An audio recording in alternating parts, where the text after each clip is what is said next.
Throw your motherfucking hands. Get 'em high. Yo, what's up? Welcome back to the 1 a.m. pod. I'm here with RB Mo and Jelani in the building. The intro, man, by our, the PBM 5-star new friends, Mos Def and Ye, formerly known as Kanye West.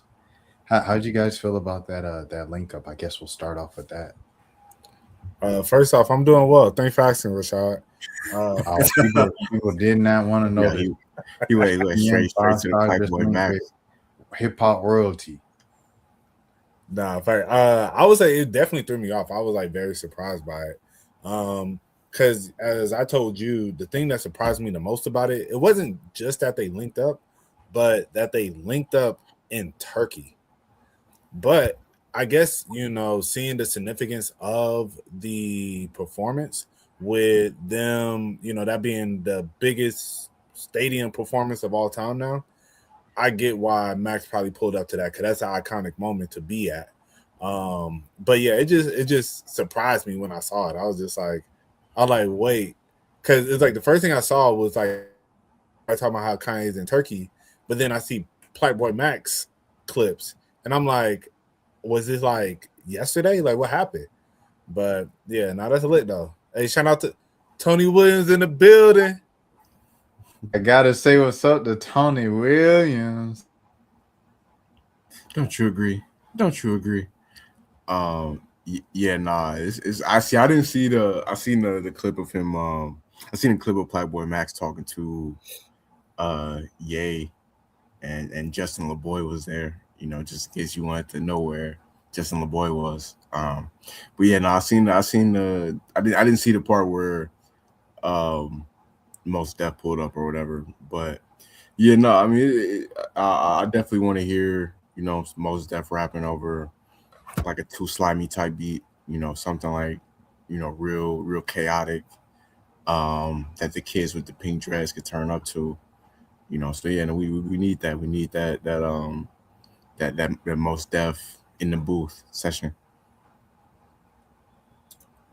I don't know if Mos Def is like aware of Playboy Max's actual music. Like, I'm sure he might know who Playboy Max is as a streamer. You know what I'm saying? Like, I don't know. I don't be knowing, to be honest, bro. I don't be knowing who knows what. But I think you would think Mos Def, having the daughter who made the song Not My Problem, would kind of know a little more about social media than you would think he would.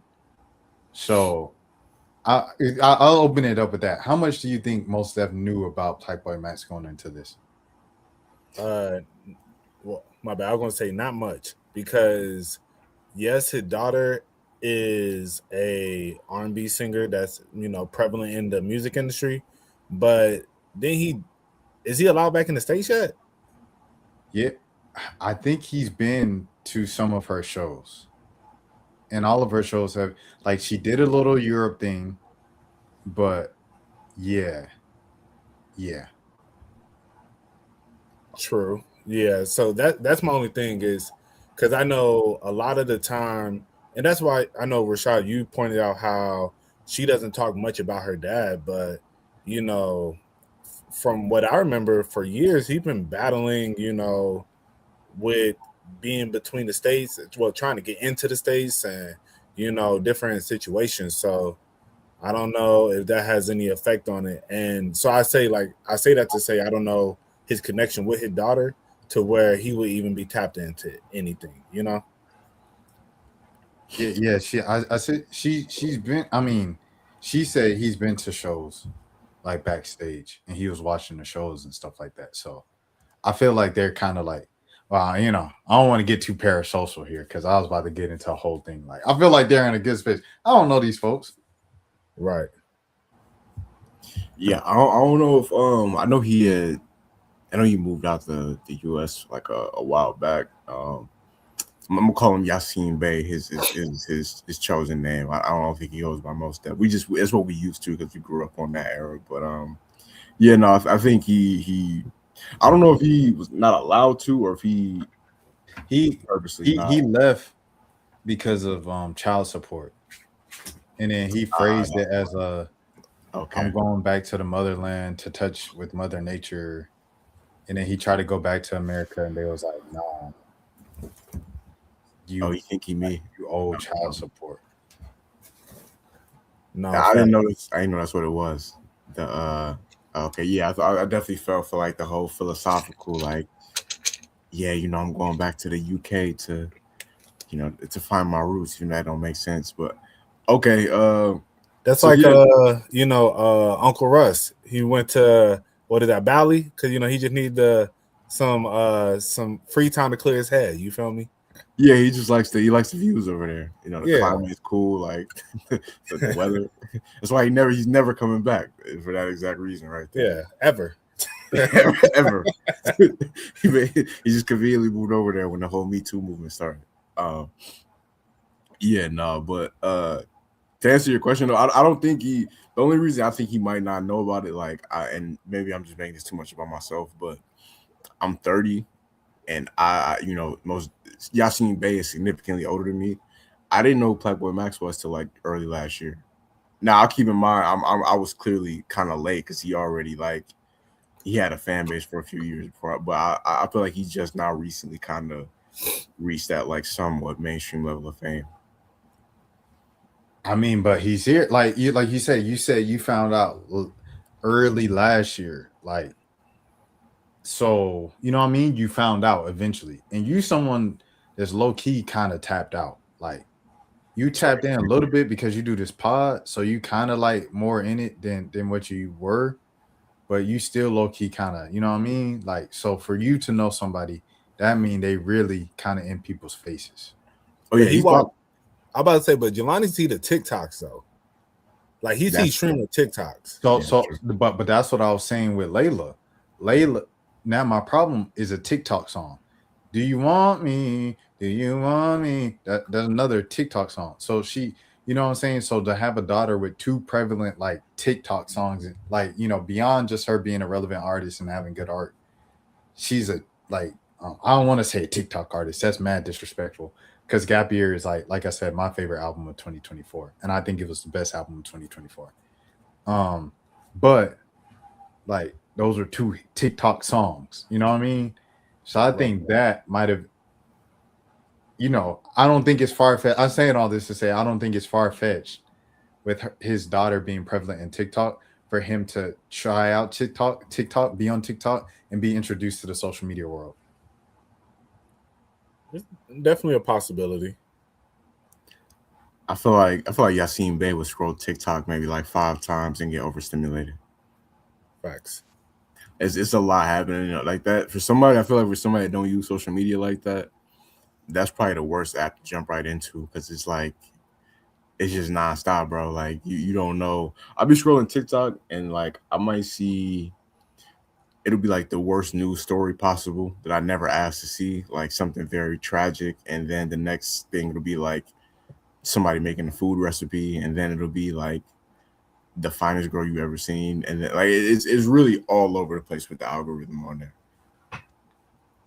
Jelani, I have a question for you. Oh, my bad, Mo. I think you're trying to say something. You're on mute. Oh, I was just saying facts. I just wanted to ask you, Jelani, like Talib Kweli, he's pretty active on social media. Like I see him a lot on Facebook. I'll be on the book a lot. And I'll be wanting to like his posts because it's nice nostalgia stuff, and he's a hip hop legend. And I want to be like, yeah, salute, peace, king. But like he's got that he's kind of has a couple weird allegations on his name. Now I read like these kind of long stories where he like defended it, and I read quote by quote. How do you feel about Talib Kweli? Like, is that someone you rocking with, or is that someone you like? Nah, I'm cool off Talib. He was never like a rapper that like on some solo. Like I can't even really think of. I mean, I can name Talib Kweli song solo, but like he never was. I put like this. I like. I'm just using his rap name in this situation. I like Mos Def way more as a rapper than Talib Kweli and Common. Like out of all that whole like like the Roots, Mos Def, Talib Kweli. Like yeah, Talib's probably the one that I like the least out of everybody. but I don't think he's like a full blown. He ain't like mystical or somebody out here that's like really out here like really on some like weirdo aggressive. So I don't think it's like that, but he definitely had a couple situations where I know it was like a girl on Twitter that he used to argue with all the time, and he could never let it go. Like Yeah. he kept tagging her over and over, and that's why he got ran off the app eventually. So yeah, that was weird. That was one of the things where I was like, all right, bro, you doing a lot, but outside of that, I didn't really like look too deep into his Yeah. So the girl, when she was going back and forth with him, and then she was pretty much kind of saying like, you're uh it rhymes with taxing. You're taxing me, right? She was saying that. What rhymes with that? Hi, what's up, Tobias? Um, so that's what she said, right? And then she was like, yeah, just like how you did your artist, blah blah blah, back in the day. And then she linked the article. The article was, it was like this artist that used to be signed to him, and she was a woman, and she said that she was never able to release music under him. And then he was like, this is ridiculous that you claim this, that I was taking advantage of you. And then it was like he wouldn't release her album. She said he wouldn't release the album because he didn't kiss her. And like, so then years later she had this old audio of a verse he did, and she put out the song. And then so I think he sued her because he was like, I never cleared this. And then she was like, she countersued him because she was like, well, you didn't let me release music because I didn't kiss you that one time.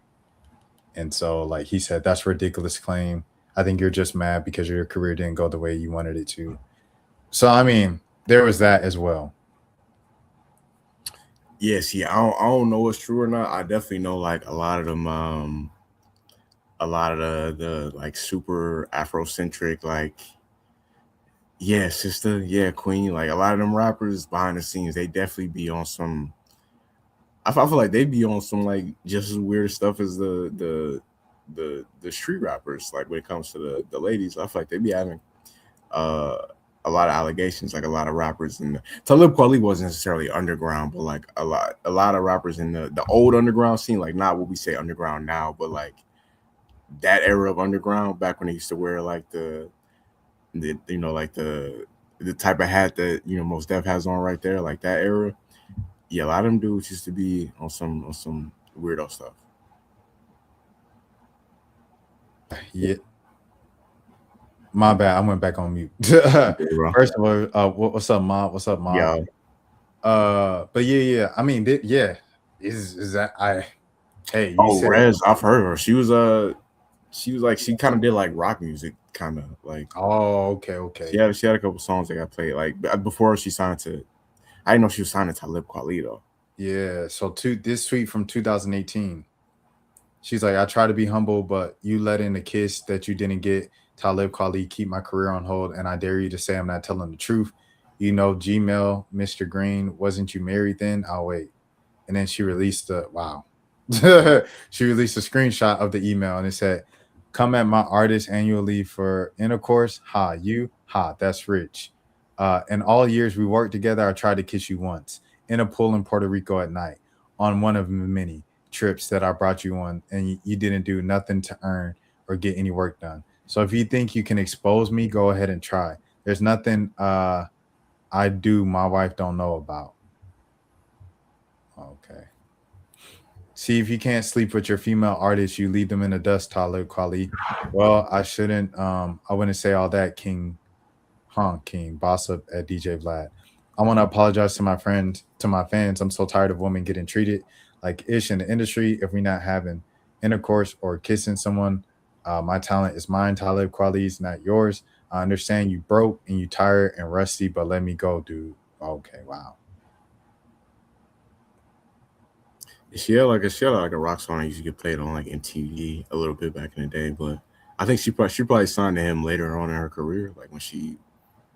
Yes, I don't even signing to Talib Kweli is crazy. Like I'm gonna be honest with you. Like out of all the rappers that you can sign to, um, I'm gonna make a sign like this for White's card.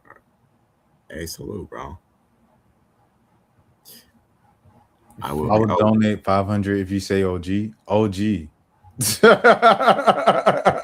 Hey, look. OG. I said it full time. Donate $2,000. there's 2 racks right there. Come on, man. Yeah, no, I didn't know. I just knew about the girl on Twitter. It's crazy because that's a separate situation too. It's not even the same situation as that girl that he had the argument with on Twitter. So yeah, maybe he is a little bit of a weird dude. I don't know. I mean, you never want to throw that on somebody, like, you know what I'm saying, just because like that's somebody's reputation and plus the law, bro. If you throw stuff on people like and it's not true, they can sue you for you and your whole house. And Talib, if you watching this and you want to sue me, I ain't got it, brother. So don't do that to me. Yeah. Peace, King. We gonna move on to the next topic. Tiny Desk, Black Music Month, man, in June.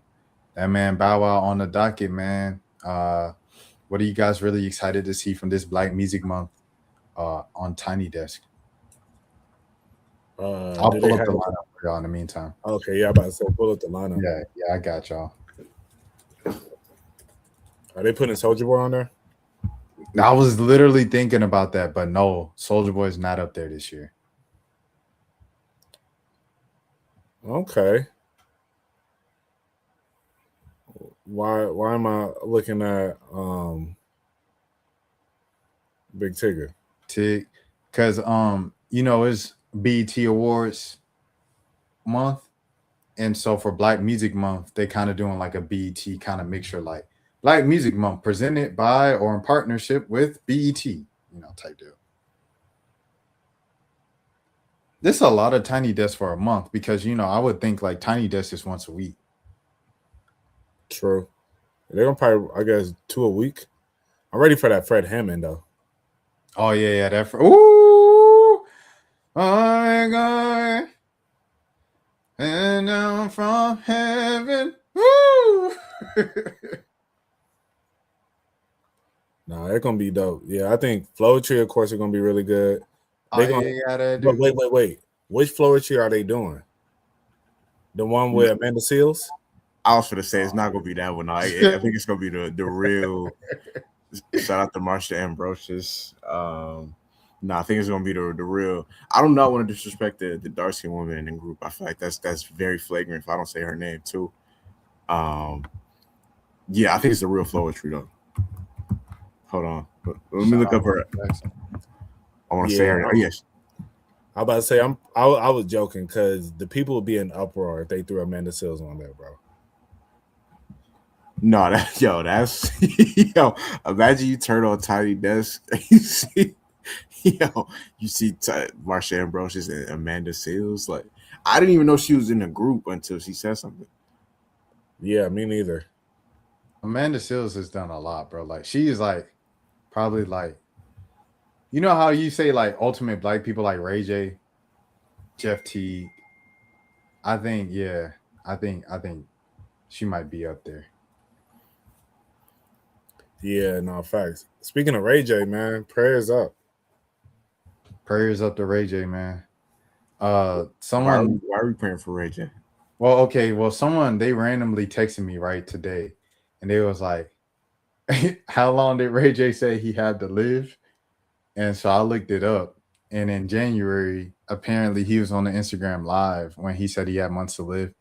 And he was like, yeah, I'm not going to lie, y'all. At this point, 2027 looking like it's wraps. Yeah, I remember that. I was like, why did he say that? Go ahead, Mo. I'm about to say, I remember that because, yeah, I was like, hold on, man. I'm like, we can't get Ray J out of here, bro. That's I like Ray J, man. I rock with Ray J. Ray J's my friend. Oh no, Ray J is a legend. He been tarnishing his own legacy like the last year. But Ray J been not to steal like the old Vince Staples joke, but like he's definitely been a part of a lot of legendary cultural moments for sure. No, facts. Yeah, and I remember. My bad. I was just gonna say him on Twitch. Like he had a good little run on Twitch for a minute. For about a month before he started wilding. Yeah. Y'all remember the last season of 1-on-1 when he was on there? You guys remember the cast? No, I did not remember. when Brianna and Arnez went to college? No, I do not remember that. Yeah, that's crazy. No, so it's a classic. That's like one of the classic, like, bad last seasons of television right there. Yeah, no, shout out to 101, bro. Man, I was watching the Bernie Mac show the other day, man. That was such a good show. Oh yeah, He was amazing. classic. Yeah, it was. It's funny. Jordan, I can't remember Buddy real name, but he just did an interview with Funny Marco. Yep, I saw that a couple weeks ago. Yeah, His Shout name out is Funny Marco. I love when people do like them random interviews, bruh. And you've been like, because I feel like that shows some type of creativity. You know what I mean? yeah. I think it's interesting. I've been watching Funny Marco interviews for a while now, but I think it's just he's now picking up people that he just genuinely just want to interview. I think he kind of did a lot of the big names already. So, and I will say you could tell from the numbers on his channel that they've kind of went down over the last year or so. But at the same time, I think the content is still good, and I feel like he's probably enjoying it more as it is now, because he's as you said, Jordan. He just did an interview with somebody that it's like a comedian. I never heard of him, but he was just on the Breakfast Club too. He was talking about like Gary Owens or something like that. I don't know if y'all seen the clip, but some black dude from like Seattle. But yeah, as I said, I think he's been doing more interviews with people that I think he genuinely wants to interview, as opposed to doing like, all right, let me try and get the big names, the Nicki Minaj's, the Kevin Hart's, the G Herbo. I was gonna say, do you think he's still traumatized from G Herbo throwing his watch across the room? So funny, I've seen him talk about it like a couple of times, and he was like, yeah, Nate Jackson was the person I was talking about. And he says like, he's not traumatized, but it's like it was just awkward, but he knows what to do next time. He was like, they were trolling, but he just wasn't expecting them to troll as hard as he did. But yeah, I mean, I feel him though, because it was a lot going on in that interview. Like it got real disrespectful. It was chaotic for sure. But yeah, Arya Starr probably gonna be a good one too. Shout out to Gina. Shout out to Gina for sure. Like, I was playing Gina before we started recording. I'm on that album heavy. I wouldn't say heavy. I think that's a lie. But I'm on that album a lot. I'll say that. Yeah, I think that's true. Shout out Liv, shout out Kareem Riggins for sure. That's family. Back to Soulja Boy though. Soulja Boy, yeah, would be nice for this. I don't know why he wasn't like, because I think when I think of Bow Wow, sometimes I think of Soulja Boy right after. Right. Well, what did Soulja Boy just do? Like what performance did he just do? I know he did Rolling Loud. I was like going crazy for that set, but he did something after that. I'm not sure. I seen the clips of his Rolling Loud performance. The crowd looked like they was rocking with him. Yeah. Soulja Boy did some performance recently. Birthday Bash. I was like, what was it? He did Birthday Bash. Shout out Birthday Bash. And yeah, folks was going crazy. Like Birthday Bash this year, they just went with all the classic Atlanta people because it was like the 30th anniversary or something like that. Okay. Imagine you open up one of these verses, like, not verses, one of these Tiny Desk. You remember like back on Rap City, like before the rapper would freestyle, Big Tigger would have to sneak in like his quick like 8 to 12 bars real quick. Like imagine if he does the opening for all these Tiny Desks right here, just like a quick 8-bar verse. Nah, a freestyle for Fred Hammond would be fire. GP, are you with me? Yeah, facts. You know, but this is a dope lineup though. Like just looking at all the artists for. I don't know if we said it out loud for the people at home. I think Rashad already said it, but yeah, we got is it live or live e Is Live. live? Okay, yeah, Gina with Live and Kareem Riggins, Shabuzi, Joe, not Joe Budden, but I want to know that Joe right there. Arya Star, the Paradox, local Atlanta rock band. Shout out to them. Eve, who's that girl? Fred Hammond, Bow Wow, and Flowetry. All you gotta do is say yes. So yeah, no, this is a And great. Butterflies. Marsha Ambrosius did right butterfly. Shout out to her. Yeah, no, so this is a dope line. I like they did like all genres. Like it's not just rap or it ain't even just rap and R&B. We got country and rock on here too. Right. That's a good mix. I saw somebody make this comment again. This is a common comment that we see all the time. However, I still want to bring it up. Hold on, let me see if I can find it. Here it is. This is a common like Atlanta comment. It is for the listeners. I said we lacking rap and hip hop in parties now. Now all the DJs in my DMs mad, and I don't care that nobody don't want to hear that Zig Zag. This is Atlanta, all caps. And so yeah, this is a conversation that I feel like black people have a lot lately.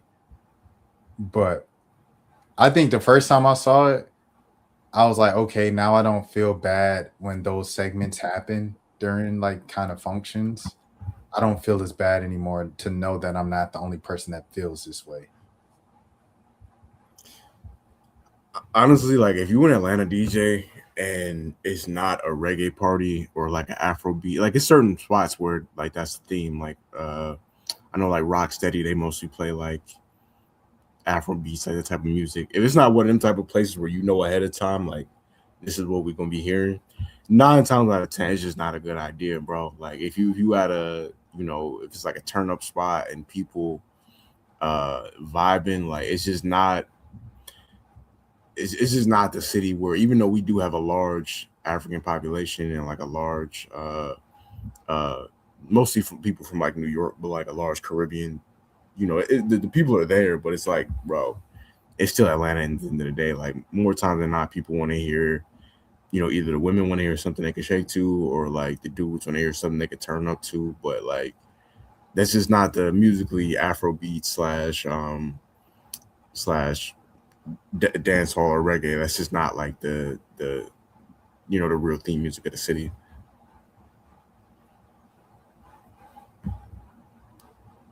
Yo.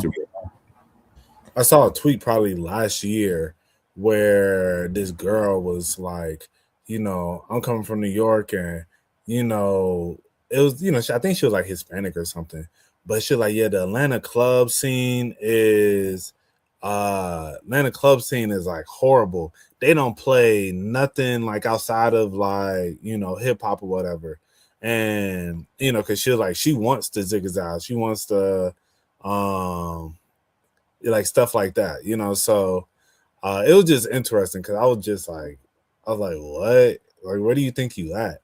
Like, I've been to functions in New York, and yeah, they get into that bag. They get into that bag heavy, and they love that. But that's not down here. Just let the Jeezy rock, let the T.I. rock. Like they need to play more.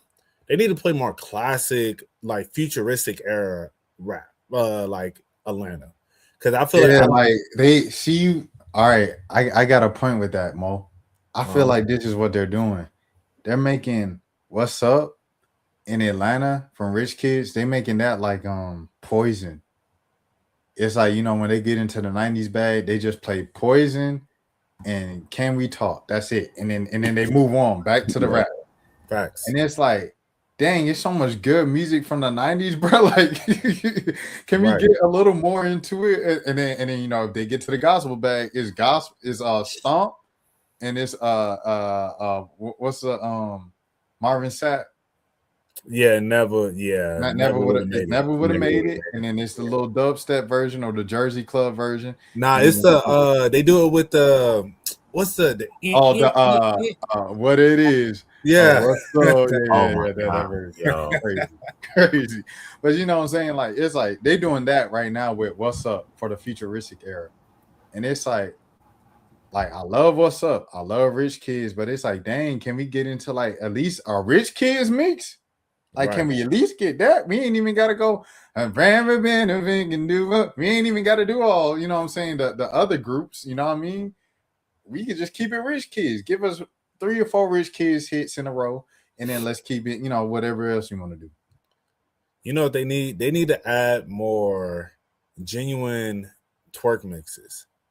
Like I'm talking about like the Travis Porter, like Bring It Back, like Sexy Girl Anthem with Roscoe, stuff like that. And have like a good little like mix of that for about like maybe give it about 10 minutes or so. You know, just like bring the vibes back a little bit. Cause right now the twerk mix in the club is like Sexy Red, you know, some Megan or something, but really Sexy Red. It's just anything Sexy Red come on. But the problem with that is that's a ratchet twerk mix. So now you're gonna have 50% of the girls going crazy, but then you got another 50% that finna just start throwing up their hood. And you know, they're gonna feel like I need to start taking shots as soon as they come on, as opposed to let's just dance. So, you know, it's a different vibe. Because I said when the Sexy Red come on, you know it's like it's finna go up. Yeah, you know, it's finna go up, but then at the same time, it's finna be like mad ratchet. And then, you know, the girls, and then it's a different twerk too. Cause like not to sound like a twerkologist, but you know, they keep it a buck. When the girls start twerking the Sexy Red, they twerking their life away. You feel me? It's like the hardest twerk you could ever think of. As opposed to like when like the Bring It Back Sexy Girl Anthems, it got a little vibe to it, you know. So are you gonna want to do the 1 cheek, 2 cheek, you know, both cheeks, like stuff like that. You want to get in, they're gonna get into a bag of really like doing stuff. But as I said, with the Sexy Red, you just gonna they just start going and it just be like, all right, you know. Yeah, I said this on Twitter a few years ago, but like you absolutely right though. Like you don't see girls do you remember girls used to do like the 2 kicks before they started twerking, like the little they do like the little kick and then they don't do that no more. They just go straight to like it's just like 0 to 100 real quick. Like they'll be turning up and they'll go real hard for like 10 seconds and then they'll stop because like either the camera will be on them or you know too many people watching. So you definitely you broke it down to a science right there. And then a lot of these girls can't twerk for real. Like, you know, it used to be like a rotation with it. You feel me? Like you'll see, you know, you see that thing going like this. You feel me? But now it's just like they just putting a lot of back into it, you know. And it just, as I said, they just twerking too hard. It'd be like calm down a little bit, you know. But hey, you know, it is what it is. You know, shout out to all the people making it happen right now. Shout out to who is that? YK Nice. You know, shout out to Pluto. Yeah. Who's the second person you shout out? My bad, bro. Oh, Pluto. Oh yeah, shout out to she been. I mean, I wouldn't, but you know, she been looking all right lately. Hey, that's a fact. Wait, y'all said you was talking about Pluto? Oh, I was talking about the move around there. Oh, okay. See, look. Shout out Pluto though. What would I want to say? Shout out Roscoe Dash, man. Like one of the songs I was thinking about when you were talking about like just that the aggressive kind of fast and everything like that versus the slow kind of whine was Marvin Gaye and Chardonnay. I feel like that would be a great addition back to the playlist because that is a very just I don't know. I feel like you can get to know somebody playing that song, you know. Nah, facts. Or they need to, if they're gonna do the Caribbean, bro, bring back the old Caribbean, like the Let Me Hold You, like stuff like that. Cause I feel, as you said, the Zig Zag and stuff is like that's the when you're gonna do a little two step, you feel me? Like doing stuff like that. You feel me? But like you turn like the Let Me Hold You and stuff like that. Yeah. I don't know, bro. It's a different time, man. It just got to be like a quick. If you're gonna do it, you got to do like just like you said. It got to just be like a quick 5-6 of like songs that people know. Like it got to be the most generic, like Sean Paul Get Busy, like something like that. Like you, like we were saying, like Beanie Man, the girls, damn sugar. It got to be something like that. You know what I'm saying? Like just a quick hitter, like 4 or 5 songs that everybody knows. I don't know if you remember Elephant Man back in the day. Like he used to have that song used to get played on BET. Like it got to be something like that, bro. That we all know. And then, I'm drinking rum and Red Bull. Like just stick to the songs that people know, bro. 3 or 4 of those, and then keep it moving, dog. Because we see it all the time, especially during 404 day. Like these DJs be coming out of town trying to force like whatever music that they into in their hometown on Atlanta. Listen, bro, like all that Detroit rap, all that West Coast rap, all that New York rap. Even though I personally, like on my personal playlist, I listen to all those, all those cities. For the most part, down here, people don't want to hear that, bro. Yo, happy 601 day to my Jackson, Mississippi family, man. Shout out to the SIP, shout out to the Jacktown, man. Hey, you know what it is, man. I was a real Hinds County resident for a couple years, license plate and all. License, you know what I'm saying? Driver's license and all. I was real Hinds County for a couple years. Don't get it twisted, man. 601 in my heart forever. Okay. Yo, I never asked you this, but like this is speaking back then, like when you were, a college age student. What were the prospects down there looking like? Like if you get what I'm saying? Because I feel like it was dope. Jacktown, Jackson State, like Jackson in general had them like it was who was it? I think I was with Mo one time and I was asked about this. And no. That was I think that might have been New Orleans. Well, we were in New Orleans, but we'll talk about Mississippi too. Okay. Yeah, Mississippi just has like just a natural beauty down there, because it's like I don't want to say they simple, but it's like Atlanta is Instagram. You know what I mean? If that makes sense. Like I went to Georgia State, right, for college. You guys know, but I'm telling the listeners. When I was staying on campus at Georgia State, we had a dorm called the Commons. And the Commons, I said the Commons is like Instagram because all the girls down there look like Instagram. I think that's where like Ruby Rose stayed for a semester or two, like it was just like all the girls that you would see that were pretty or whatever and had a large following on Instagram and went to Georgia State, they stayed in the Commons. So like the city of Atlanta to me is like the Commons is like Instagram, it's kind of like girls all dolled up. A lot of them, it's a lot of plastic in the city. I'm talking about in the city specifically. And the going out late night scene, hip hop, I understand that's just one side of the city. That's one pocket. Because you got your college educated girls and your Spelman girls and your Emory girls and your suburban girls from Mableton and Alpharetta that stay in the crib and wear glasses and only go out, once a week for church and, youth service and, all that. So, but for the specific going out crowd, like the girls have a distinct look in Atlanta and it's a lot of plastic.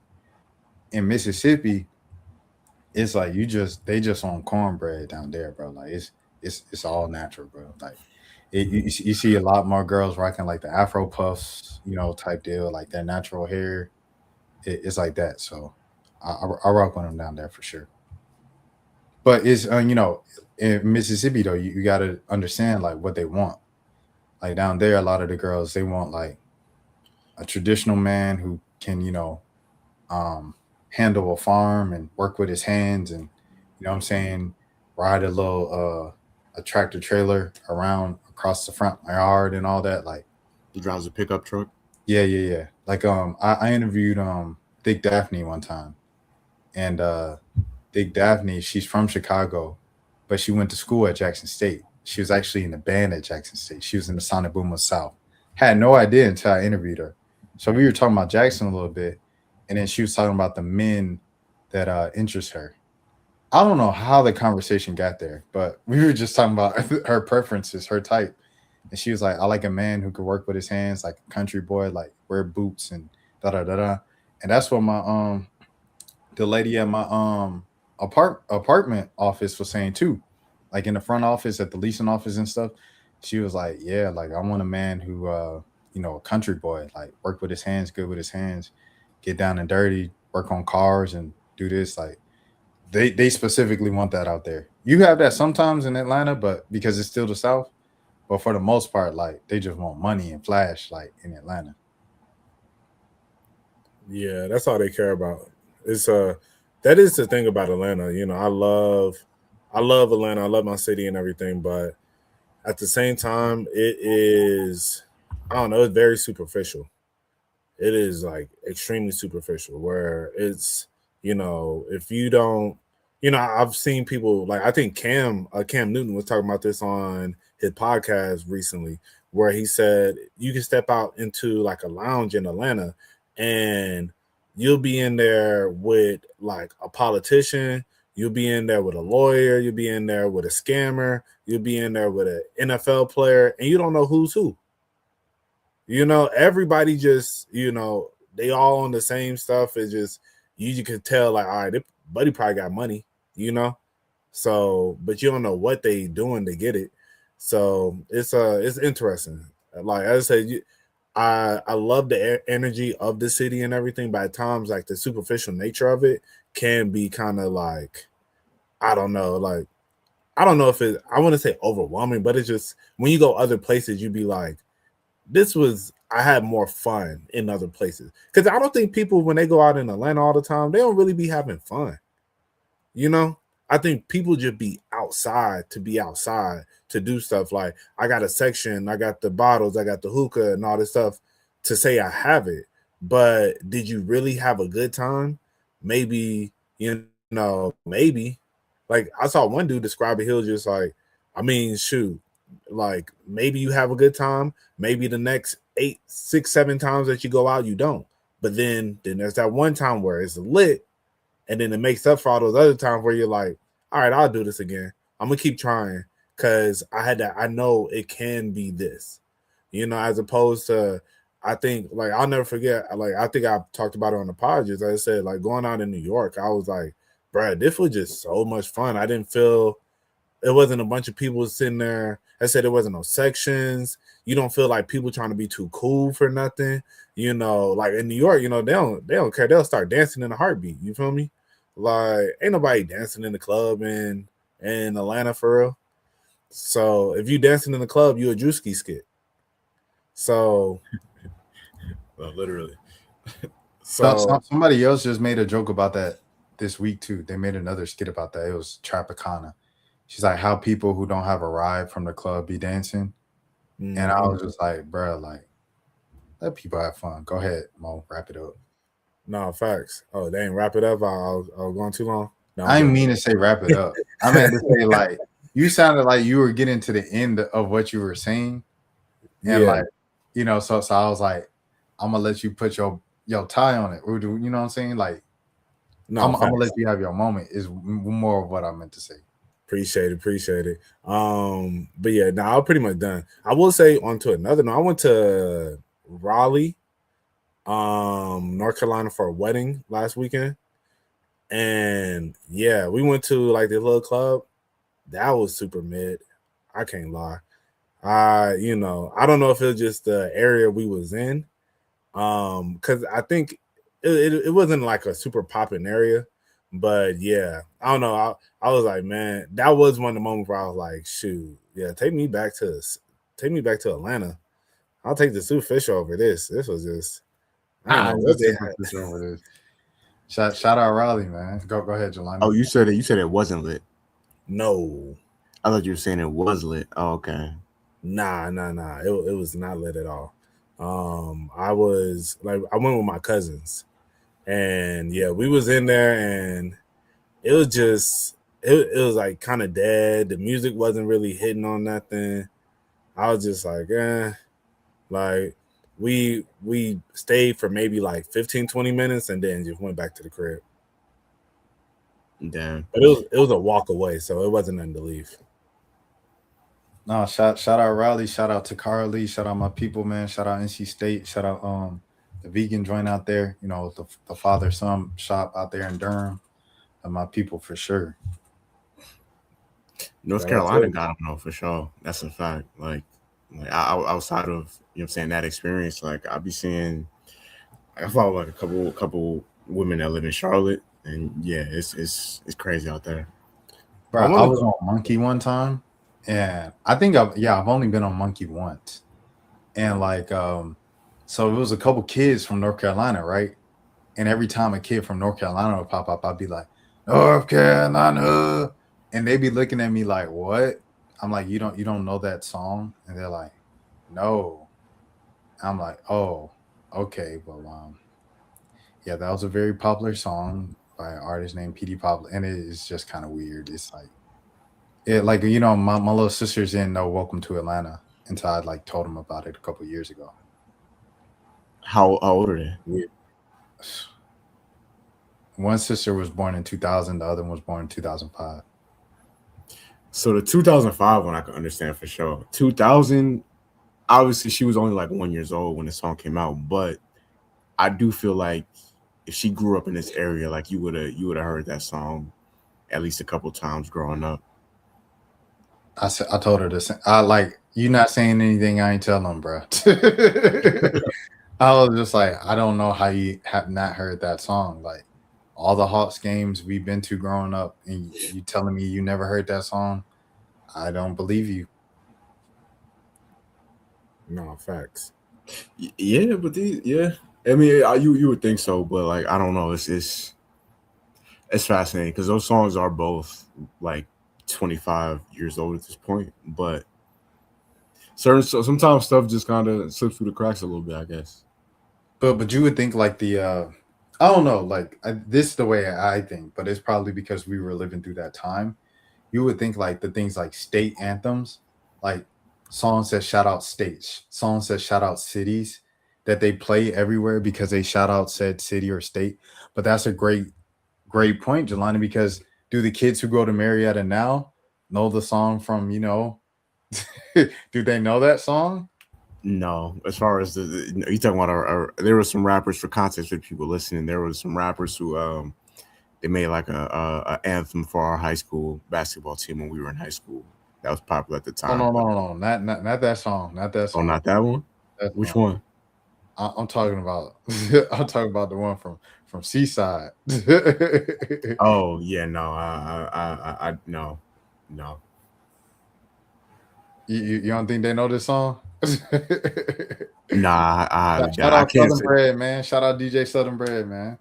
You think they know I'm in love with a weirdo? Or have you ever made love to a weirdo? Oh, definitely not. Definitely not. But shouts out to that era though. Shout out Boosie. Right, Jelani, you know that? What song? Weirdo. I'm pretty sure I've heard it before. Bruh, hey, should I go to YouTube, pull it up real quick? Bruh, when it dropped in like 7th grade, man, went crazy. Was it by a Marietta rapper? It was like a group, and then they did like a dance right in front of the high school. Oh, for real? Bruh, yeah. It was, I ain't gonna lie, I used to be cranking that thing. Oh, okay. This ain't it. Yeah, see, this one I was still in East College. Type in weirdo Marietta. Like, yeah, I don't know what you just. Oh, Holy Weird. Yeah, that's who it was. Oh, Holy I think y'all. No, but this don't go to go back out, bro. Find the one with them in front of the high school. Rashad, you ever seen it? I know the one where they boosting it at the talent show. Nah, type in Holy Weird Weirdo. Like, yeah, well, the song pop up top, but I was looking for the video that you were talking about off top. See, it's right here. Yeah, but I'm saying if you type in just a Holy Weird, you'll probably be able to find it. That ain't Marietta. Oh, the They school. got 1,000 views so in 18 years. Yeah. Shout out to them. Holy Weird. But we trying to find this specific video. That's the thing. I'm trying to kind of speaking out loud to the folks who might be like, where is it? Well, gone. Let me see. I don't see it. Take out all the other stuff with the just type in Holy Weird Weirdo. I think Okay. I feel like it'll probably pop up a little bit better. Yo, I love how every episode we take like 5-10 minutes just to like do like a niche like Marietta discussion. No, they ain't deleted. Bro, a lot of stuff from that time is deleted, bro. I'm not gonna lie to you. There's a lot of stuff I'll be trying to look up on the internet. I'm like, bro, I remember this video. And it's not like they either unlisted it, privated it. Like a lot of the Larry League videos, like they deleted. True. All right. Well, if we can move on, I'm gonna say if I find it, I will. Oh, I found it. Yeah. So, but this ain't. I remember y'all playing it. This Type in song. Weirdo Dance. Holy Weird Weirdo Dance. Yo, my man's in the club with the bow tie, the suit, and the fitted backwards. 2008. What a time. Yeah. Type in Holy Weird Weirdo Dance. Yo. And then scroll down, and you should see something by Burnout Boys. Am I spelling? Because I see weirdo spelled two ways. I see it spelled just weird. Oh, yeah, it's just WEE. Okay, Yeah. yeah. There it is. This ain't the one I was talking about, but It's like you get the point type. yeah. We can't hear none. Oh, I had to mute it because of copyright. You think they copyrighted this? 100%. Anything that's music, YouTube gonna get. Oh, well. And it's dang. crazy because you only play like 2 seconds and they'll take you off anyway. But I don't know. Did that song ever like officially come out? Yeah, that's why I'm like, I don't think you can find that on DSPs or anything. So that's why I don't think it's copyrighted.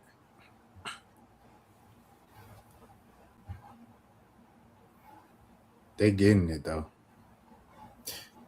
Yeah, we need to bring back the U2 era when they would do like the dances in unison, like Right. everybody wearing the same big coordinated t-shirt.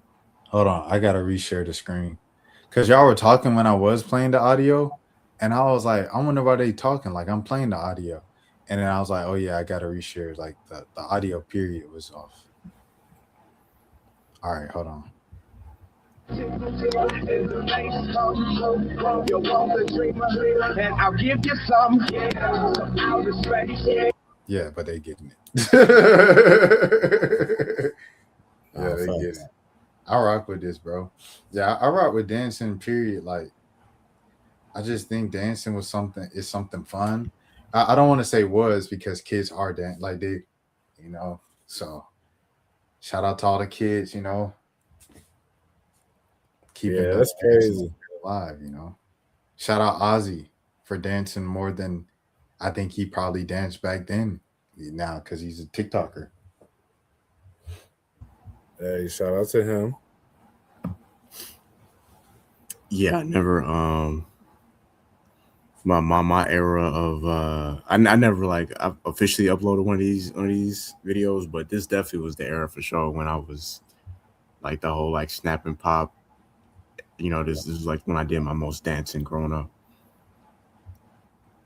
The most dancing that I did, McKenna and I, we used to like jerk, pause, like outside, and then we record each other on our phones.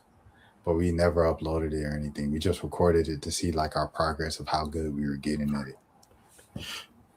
Yo, people used to take jerking very seriously. Like I remember when I was like my freshman year of high school when jerking was like super.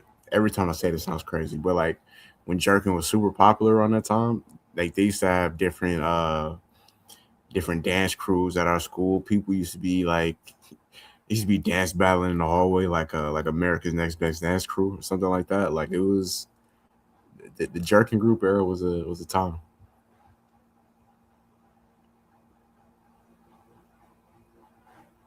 I just wanted to see this. Shout out Rangers. This is probably like the first song I think of. Like I think New Boys had like the official like mainstream, you know what I'm saying, song of this era. But for me, it's Rangers Go Hard. I didn't know any of their music at all. I know the Who, song New Boys or Rangers? No, Rangers. I didn't even know they made music. I just knew them for the videos where they be dancing. Yeah. Bro, I ain't gonna lie. I used to be tapped in watching the little blog videos and everything, bro. Then just walking around. Nah, I used to watch the videos when they be dancing, and then like before the video they be like, you know, just being around being kids or whatever. Me and my brother definitely used to watch the videos for sure. Right. Imagine if they had Twitch back then. Them boys would have went crazy. Man. Oh but man. But you know what's also crazy? It's like when you said that out loud, it made me think of where it came from, bro. They got it from skate videos. True. I never thought of it like all these years. I never thought of it like that, but like they literally got the setup of these videos, like talk in the beginning, then you do some you know, we always got to do this. I feel like we pull these boys up every other episode, but but yeah, man, like that junk's crazy, dude. It's crazy. They literally just got it from skate videos. Shout out skateboarding for setting a lot of the culture, and you know, follow. Shout out Odd Future for kind of doing a lot of that stuff too, setting the culture of the thing. You guys seen Tyler at the Roots picnic at the So Def set, like singing every single word? Yeah. You know, he a real hip hop fan. But I think Tyler Creator might know every single song that's ever been created, bro. Like it's getting to that point, bro. See, I probably could have did that for So Def, but like I'm also from here, so it's kind of like a cheat code. But yeah, no, I could tell Tyler definitely grew up listening to rap from all different coasts, all different areas, not just rap, but just music in general. Well, remember the Nardwuar interview? He said he listens to he wakes up every day and listens to music that he's never heard before for 2 hours every single day. And I think that's obviously where he got like a lot of his knowledge from. But to me, it's like you can know all the songs, but knowing all the lyrics is crazy, bro. Knowing all the lyrics is crazy. I don't care how you splice it. For every single act, a couple acts, 100%. I get it. Like, yeah, you big fans. This man, he knew the words better than Clips during the Clips Grammys performance. He knew all the words. Like, that's crazy to know all these words, bro. Like, that's a crazy memory. No, facts. Yeah, well, speaking of Roots Picnic, you know, they go ahead and Oh, I didn't even think about that, but yeah, no, we definitely got to address that. So, I guess what was y'all thoughts? I love the hairstyle. First of all, love the natural fro, picked out locks. I was a big fan. The jokes and the memes about the look was they were funny too. But yeah. Oh, hold on now. I'm gonna support the home team. I'm gonna pull up this image for it. We're gonna support the home team, man. Shout out to the people who helped me make me. You know what I'm saying? Shout out Rolling Out, bro. Right. Are y'all? Yeah, I could go ahead. Yeah, I ain't going first. Oh, you started off. You talking about the hair? I thought no. I was just talking. I was filibustering until I pulled up an image. Oh, okay. You know, I mean, I'm probably the the biggest Jay-Z fan here. Like not to say that y'all aren't Jay-Z fans, but like I probably listen to the most Jay-Z like out of everybody here. Um, it was so I had a feeling he was going to do a freestyle of some sort. I didn't know if he was going to be dissing people or not, but I just had a feeling he was going to do a freestyle because he usually does it during like whenever he does his live shows. And it's been a minute, so I knew he was going to do a freestyle, but I didn't know. One, this is probably so him and Drake they've been like doing this back and forth as far as being cool and then not being cool every few years. They've been doing this for like 15 years now, so that don't surprise me. Obviously, Drake threw some subs at him on the album, and if I'm being honest, I feel like if the album didn't do as good as it's doing, and specifically Janice STFU, if that didn't do as good as it's doing, I don't think he probably would have addressed it as much as he did. Like I feel like that like having the number one song in the country right now, having a line that directly references you, I feel like that definitely played a part in him addressing Drake as directly as he did. But outside of the Drake shots, threw some shots at Ye that weren't necessarily like it might not have been like the craziest bars, but you definitely could tell he was talking about Ye, like letting him know like you're not as crazy as you making yourself out to be. Like there's other crazy people out here too. Gave some shots to Dame, Oskino, Nicki, Tory. Tory. Pretty much anybody that said anything crazy about him the last like 4 or 5 years while he's kind of been a little bit more inactive, he addressed. And as a fan, I love it. It's dope to just see his name circulating. I feel like for these last few years, he's just kind of been in dad mode, husband mode, just kind of being like Beyonce's husband / the kid's dad these last few years. So to see him out here actually be active and like rapping, and to see, even if I'm seeing a lot of dumb opinions from people born in like 2004, just to have his name be back out there and have it even be a part of the discussion as a fan is cool for me to see. True. I'll say, like, definitely, I definitely feel like he had some bars in there. I'll say the delivery of it wasn't, and I don't know, maybe like I only watched it like twice, maybe. Well, like I've seen clips of different points like multiple times. Watching the whole thing, I think I watched it maybe twice. I don't know. I guess like it felt at times, and I don't know, maybe I'm bugging. Maybe I need to like rewatch it again. But like, was it at times it felt like it was like either breath control or trying to like, I wouldn't say necessarily like, it's like maybe he was just like pausing to try and like bring the line home. But it just like the way it was like kind of like spoken wordy, and I don't know. It was just kind of, I would have liked it to feel more fluid. That was the only thing. But I mean, whatever, But I mean, he definitely has some bars in there. I think to me personally, the bars to Tory, I felt were like the ones that I was just like the most like, ooh, when he was like, they outside of the courthouse and the leprechaun, crying about he drank too much or something like that, this and the other. And I was just like, okay. He gave him some bars. The bars to Drake were cool. I don't feel like, as you said, like I don't feel like the ones to like Drake and like Kanye, the Dame one was like, teeth falling out of his mouth and stuff. It's like, ooh, got him. But it wasn't like, I don't feel like he annihilated nobody. I don't feel like I don't feel like it was, bro. Of course, Megan kind of, bro, she hate that boy Tory. But but I don't know. That's why, like, to me, I definitely feel like he had some bars, but I don't feel like, I feel like people made it seem like yo, Jay got the game in disarray, like that. I didn't feel that from it, and I don't know. Maybe like I don't know. Like I don't want to sound like I'm hating on it at all. Cause I feel like, as I said, he had bars on there. He did his thing, but I don't feel like it was like people like, bruh, I can't believe this. Like I think some of the I remember when he did that one line about like the crabs in the barrel at where did he do that? At like somewhere in like Brooklyn, right? Where he did that freestyle. Are you talking about when he was wearing a suit? I think so, but it was like somewhere in Brooklyn. He did like the B-side show.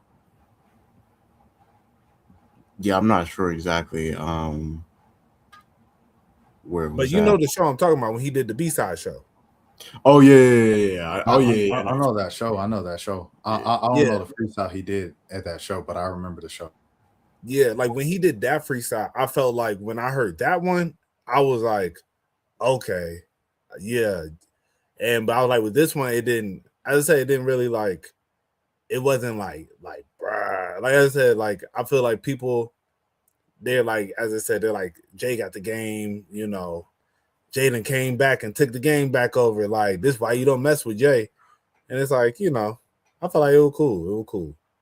But overall, like, you know, I enjoyed it. Like I say, he had bars all throughout there, so he did his thing. But you know, maybe I'm just not as hype about it, like the actual delivery of everything, as some people are. You know, boy, Kanye will put Jay-Z in a body bag in a versus. That's first of all. Second of all, oh man, that's you talking about songs. You talking about songs. Kanye is washing Jay-Z. He still, if we doing 20, rap he still talent. Hold on, Jelani. Rap Rap talent. Jay-Z is special, bro. Like, I think it takes a special type of talent to show that you're special. And like, you know what I'm saying? Like a must-see act when you're just rapping. Like Jay-Z isn't dance. Like, shout out Childish Gambino, shout out Tyler Creator. Like, those my favorite artists. But like, he's not dancing. He's not singing. He doesn't have background. He doesn't have choreography. Like, the most impressive thing is like the breath control, no backtracks, and like to do a freestyle acapella and to bring them in. Like, it's difficult to do anything acapella with rap. And people be like, oh, that joint was hard, bro. That's a gift. Like, shout out Jay-Z. The whole stumbling thing, I don't know if you saw it, Mo, but it was like he was that line, that kind of section was the Nicki diss. And he was mocking when Nicki was I don't know if she was dissing Jay-Z or who it was. Hold on. I gotta pull it back up again. It was over here. But when she did it, she was stumbling. So he was mocking her stumbling with the diss and then said, oh, forget it. And that's what that was. Okay, so that's why I was like, it might be stuff I didn't like necessarily understand, because I didn't really like. I haven't been doing no deep dives into everything he said either. You know? No, I haven't either. It's just what people were posting it as it was going, because when I first heard it, I caught the Dame line. I caught, what else I catch? The Drake joints, but like that was kind of. And then when he said the crazy thing, I was like, oh, I think this is for Kanye, but I'm not gonna assume. And then I saw everybody else was like, yeah, this was Kanye. This was like Jelani said, that the YouTuber or the content creator, and this was Questlove. I didn't even hear him when he said the Questlove line. I just heard he introduced me to Jaguar White. I'm thinking he's still talking about Dame, because I was like laughing over the punchline from before. He was like, nah, Questlove. I don't even know why I still rock with Questlove. He the one that introduced me to Jaguar. Anyway, this is the first time watching the actual video of Nicki that he was just imitating at that one line. I mean, I don't fuck with horses. I said it's 700 horses when we fixing to leave. That lady back on the stuff, she sound like she in love with him. Her kid can't even take their kids. Enough of them. Right, come on, bro. I'm rocking with it. I'm rocking with Jay on this one, bro. I'm rocking with him on this one. Bobby Shmurda, man. I don't know why Bobby Shmurda, man. Why you mad at Jay-Z, bro? Like, and then this whole thing of like, y'all old, bro. Hip hop is only 52 years old, bro. This is the first generation of old rappers we've ever had, like legitimate old rappers. Let people get old, bro. Like, what we gonna do when we 70, bro? Like, I just came back from the dang Queens tour a couple weeks ago, right? The lineup was Gladys Knight, Stephanie Mills, Patti LaBelle, Shaka Khan. What is we about to watch when we 70? Do we just not leave the house ever again? I want a Chance the Rapper already doing it. Logic and G-Eazy already on tour right now, 2026. Chance a couple years ago did a whole tour for Acid Rap. Now he's doing a whole tour for Coloring Book. J. Cole already said he going to tour 2014 Forest Hills Drive for the rest of his career. What else is we going to do when we 70 years old? I want to hear rappers rap when they old, bro. This is what I was listening to when I was in my 20s and my 30s and my teenage years. I was listening to rap. What am I going to do for fun? I ain't trying to listen to no Too Slimy or whoever the next kid is in 50 years. I ain't trying to listen. That's what it sounds like to me. I ain't trying to listen to that when I'm 70. I want to listen to what I used to listen to. So, I mean, I say all that to say we need a space for old rappers.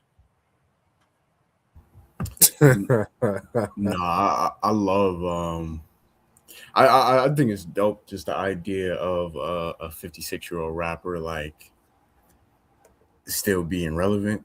We've never seen this before. Like we've like you said before, rap is only 52, I think be 53 this year. So like, yeah, we've never had a 56-year-old rapper be like relevant on a mainstream level. Like we're seeing, even if the younger generation don't listen to Jay-Z, I'm seeing them talk about him. Like I'm seeing them, you know, just because of what he got going on with Drake and you know, everything like that. Because of this freestyle, just to see, like I said, just to see his name in the conversation for me is dope. Like overall, I would say I enjoyed the freestyle. I thought it was dope, but I get why some people might not, especially because when it first started to come out, the audio wasn't as good. Like when it was when the clips was first starting to circulate a little bit. So I can understand why certain people didn't like it, but yeah, no, he said he running from that.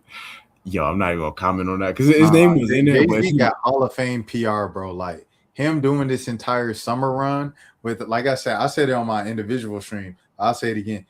With doing the Rolling Stone, was that Rolling Stone with Fraser Thorpe? Shout out to Fraser Thorpe. It was not Rolling Stone. It was GQ. Shout out Fraser Thorpe or Fraser Thorpe.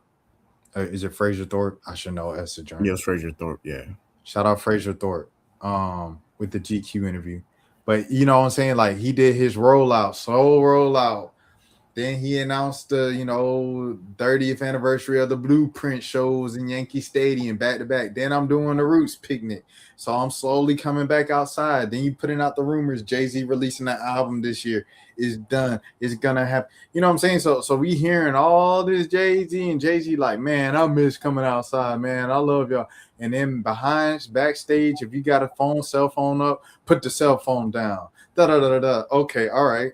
Yeah, I forgot. You called yourself Hov. Like, I get it. Like, everybody else can have a camera phone out on them except for Jay-Z because he's just too great of a person. He's above humans, right? I'm saying all this to say this, bro. All the little mysterious stuff you doing, bro. You got a whole album with R. Kelly. You in every picture, you and Puff at every Rock Nation brunch doing this in the little Easter suits for the past 10 years. And then all of a sudden, that man get locked up. Now it's, he ain't even really know him. That was all industry benefit. They just industry friends. Those pictures you seen them, those are the only times they hung out. And then they went directly to their individual homes. All I'm saying is, if you around 9 weirdos, you might just be the 10th. You might have stopped being on the weirdo stuff. But when you popped out, ooh, do we want to talk about it tonight? When you popped out with your wife, man, was it like her 21st birthday they first popped out? I mean, when you was fighting with Dame over Aaliyah. But We talking about Drake. Drake? This ain't where I thought this conversation was going. Drake and Jay, the reason why they beefing is because they fighting over the same girls. All right. Don't sue me. Don't sue me. Yeah, Like I was Drake about to got say. Jewish money and Jay-Z got the rock. Like Nah, I ain't got that yeah. type of money. Don't sue I me. think we need to go ahead and That was a 'cause, joke. yeah. Allegedly. Jigga, if you watching this, it's you see what team I'm on. You see, Shout I got the out Dodgers going up. to Jay's mom. She was a nice lady. And shout out to Matthew Knowles. He is a nice man. Both of those people are friends of the channel. Hey, facts. And shout out but- Solange, even though she had that little Satanist little altar and stuff like that. It wasn't a Satanist altar, but it was a mini altar. Anything I think that's not Jesus is kind of crazy. But she made great music though, and she like inspired me, and she a cool person. Shout out Solange. Yeah, shout out the whole family. So on so speaking of beefing over women, y'all hear the Jelani, you see the clip that came out today? I did see that clip. Yeah, that was nasty. Yeah. Yeah, bro. It's Well, hold on, we gotta describe it for the people. okay, yeah. So we're talking about the Drake and the Sauce Walker. Drake and Sauce Walker, beef that they got going on, I guess. And how I guess Drake, allegedly has dealings with Sauce Walker BM. And now, Sauce Walker crashing out on the phone saying, he gonna pew, But yeah, man, I don't know. It's one, I'll be feeling like, well, actually better. Did you see him talk about I can be tender if I'm the one who sent her? I did see that. He tried to make it seem. I didn't read the text in the video or whatever, but he basically was trying to make it seem like he was. I don't know if I can say the word. But he was making her available for sale. I guess that's the best way to say it. Yeah, like, oh, I'm the one sending her. She bringing me back money. Like, I was like, dang, bro. Like, they out there in Houston, there's a lot going on out there, man. Either way, you look bad. Like, either you're dating a girl that you're like you in a relationship, or you're dating a girl that you're, that's a lady of the night. And you not see. This is the thing is you can't like we heard the phone call. You can't try to like, yo, I hate rappers so much, bro. Like rappers will really try to lie to you and like gaslight you and try to like, bro, I heard the phone call. Like you clearly was hurt over this woman. Even if you're trying to make it seem like you send her out there for Drake, like clearly something happened that you didn't plan on happening like that in order for you to want to harm this man. Like, so yeah, don't try to come back and be like, yo, I'm being P. Like, yeah, exactly. The fact that he's talking about that casually and either way, either you're tender or you're stupid because you're screenshotting yourself doing potential human I don't know if I can say the word on here. Potential human. Oh yeah, I can't say that word. Human distribution. We'll put it like that. Like, so yeah, you're stupid. Yeah, and then the fact that he's talking about he got girls sent to go beat up his BM, all the different stuff. It's just like it was just a lot on there, bro. I was like, man, this is. And, it's funny they talk about now they want to start adding like different lines from Drake's album, like, oh, I guess with Genesis STFU, he said pull up in the Maybach beat baby, like because I guess Drake bought her a Maybach and stuff, and I'm like, I don't know, it's like it definitely could be all that, but at the same time I'm just like, man, like this just, as I said, like Sauce Walker like crashing out over this, it's like it's not that deep, bro. You making it seem like you got all these different girls. I don't really care like that. It's like, why you on the call doing all this? But I will say, it's funny. I had one of my homeboys called me and was just like, everybody talk about they hate when Drake talk tough on his raps, and they be like, hey, he shouldn't be saying this, and then Deontay Kyle, because he sent me that clip of Deontay Kyle, and then called me about it. But Deontay Kyle Was pulled it up. was Don? No, Shout out Don. yeah, shout out Don. But Deontay Kyle pulled up the rate of lives lost in Toronto, and was just like, it was only like 42 or something like that. And he's like, see, look, you talking about you getting all this stuff done, only 42 people then got taken away. And it'd be like stuff like this where I say, people, I get it. It's always funny to be like, like, man, Drake ain't tough. Drake ain't this, that, and the other, and like, they ain't doing nothing in Toronto. But then when you got people, it's like you got real ops all over the world, Yeah, you got real ops all over the world, and you got somebody on a phone call saying like, I will get this man touched. It's like, it'd be stuff like that where you realize like, all right, it's deeper than, I don't know. It's like, as I said, this is why I feel like he talked the way he talked, because I feel like this ain't these people, they're the girls, like just how he's crashing out on the phone saying this, thinking nobody else is going to hear this, like the girl just recorded this.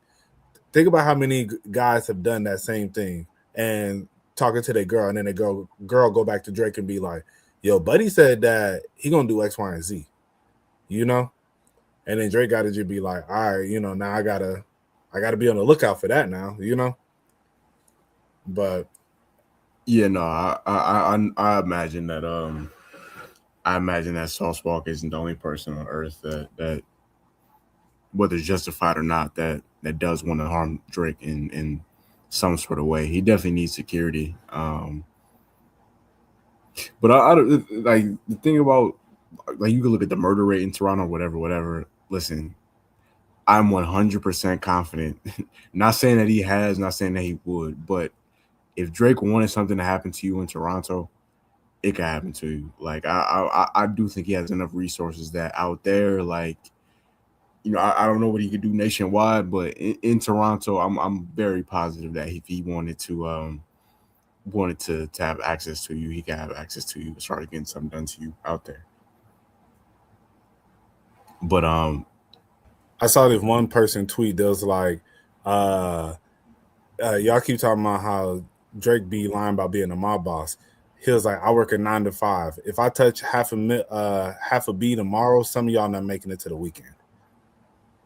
yeah, if you got a certain amount of people think you got to be tough in order to have something, like, bro, no. If you have enough money, it don't matter how tough you are, or if you'll fight somebody one-on-one, or like bro, all that goes out the window, man. Like, these dudes, most of the people that's in the streets is in the streets for money. So the people that's out here doing whatever they're doing, like, if you got enough bread, even I'm sure some of them guys around Drake, like the real street dudes, they probably don't necessarily respect him on like a street level, but it's like, My dog would probably do it for Louis Bell. yeah, you paying us, you giving me a pair of Chrome Heart jeans in order to catch this charge. Like, I'll do what I got to do, bro. Catching a body, doing that for a pair of For Chrome Louis Heart Bell. jeans is crazy. At least now he's rapping about, he'll give his homie cars and stuff like that in order for them to. Before, he used to just, like I said, my dog would do it for a Louis Bell. That's crazy. Yeah, but that's why, like, to me, it's like when I say it's like, oh, he doing all this as a gimmick. I think just I just really feel like he knows there are people that really would like to, like, do something, and I'm sure he's heard from all type of people. As I said, like, this situation, I feel like highlights that, because as we said, like, there's probably plenty of girls who have came back to him saying, yo, X, Y, and Z just said, wow. X, Y, and Z just said that they're gonna do X, Y, and Z to you, And I think, people underestimate how stuff like that changes your mindset, changes how you move, changes how you live. I do want to say this. I didn't want to speak on this topic, and I don't think I'm specifically speaking on this topic when I say this, because we're moving on to a kind of completely different topic. Yeah. First thing to speak on, to say something to that topic, going back to Jay-Z, big pen, spin Yeah. big pen. I had to do that real quick. All right.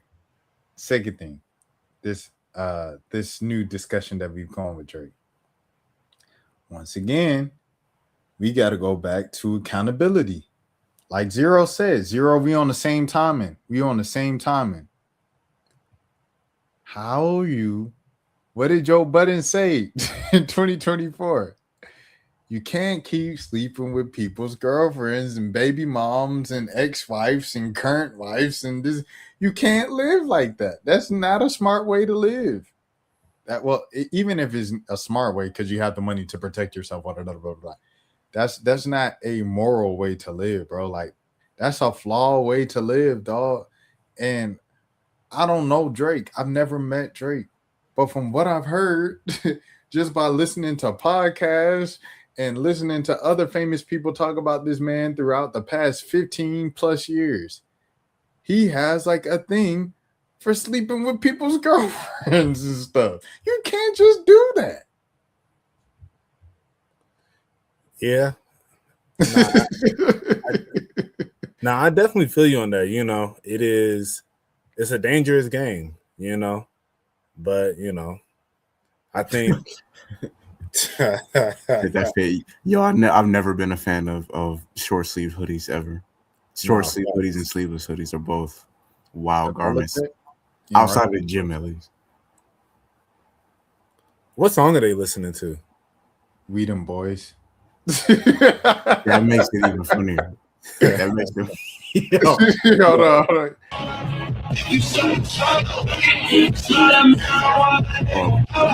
Don't get us shut down for that one. Yeah. I can't get shut down off We Them Boys in 2026, bro. Shout out Curtis Williams, bro. No, facts. But yeah. Sauce not tripping because out of the two BMs, she not the main one. Yeah, I mean, it's a nasty look. Like from on multiple levels. Like you having one of your BMs jumped is crazy. Like that's insane. He said I met Drake briefly in a pass by situation when he was in Brooklyn. He was walking on Fulton Street with his bodyguards. Yeah, Drake. I respect Drake because he understood early. Like he had the line about how he got robbed in Toronto when he first started popping. And then after that, he was like, "Yeah, no, I'm gonna have security with me 24/7," and I can't blame him. He made the right decision. No, facts. That's why Chubb stay by him at all times.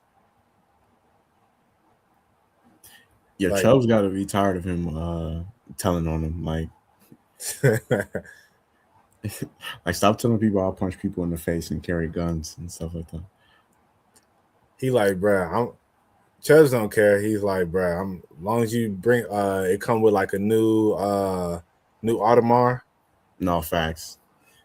Chubbs is past the Chrome Heart jeans. He gets like actual like cars and things like that, chains. Bro, what do you think Chubbs' net worth is? I don't know. Not even being funny. He probably is on. Like I think once you reach a certain level of OVO, like you actually on the payroll. Like you actually, I don't know what his official job would be, but like I'm sure that he has actual like consistent income from. Yeah, no, I believe he's probably up at least like 20 M's.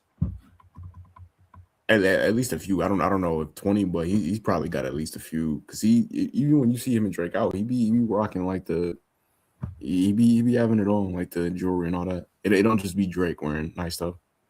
Well, the reason I say I feel like probably because the fact that the amount of money that Drake has just with like, yeah. They want the other one from.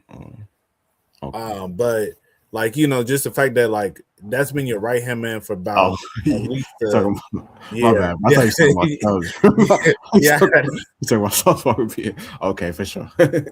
But think about it, like, you know, you together pretty much every day, every place you go to for the last, you know, at least 15, 20 years.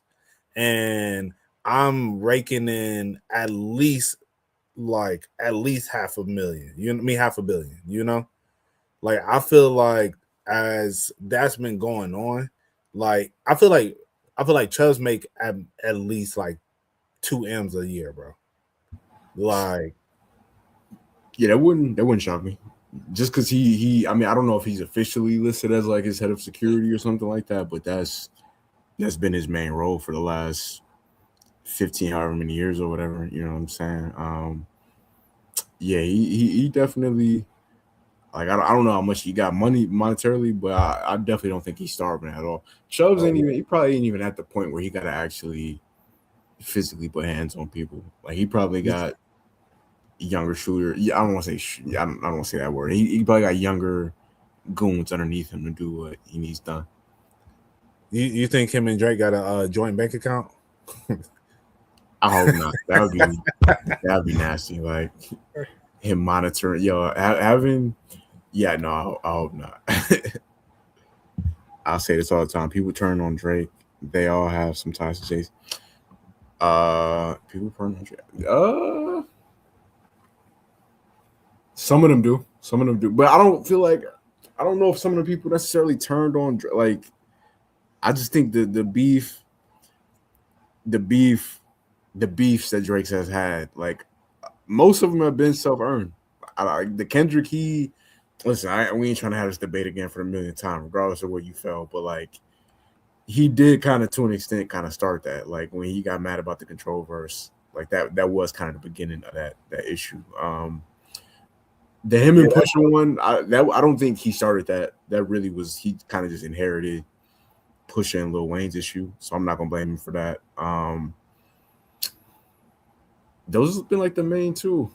And then Jay, I will say this. Jay, he said Drake got the mob in Canada watching his back. Chubbs, OVO, Memphis Bleak. Yo, Chubbs being OVO, Memphis Bleak is hilarious. Yo, hey, real quick, did you see that video with Memphis Bleak? And he had to fit it on. That was like, yo, somebody got to tell him to start bending his brim. Yeah, I did see somebody say. I see somebody say before. It was like, it's like Memphis Bleak be wearing his fit. It's like a Lego piece, like it's just popped on top of his head. Facts. Yeah, shout out. I actually like Memphis Bleak. That's how much of a Jay-Z fan I am. Is that there's like multiple Memphis Bleak songs that I like unironically. Yeah, no, facts. Yeah, no, you know, I will say, I will genuinely say, Drake's response to the control verse when he was with whoever that was on stage, what was that, Elliott Wilson or something? Yeah, it was Elliott Wilson. Yeah, that was petty. That was like, it's just like, do y'all remember any lines? I mean that's where it started.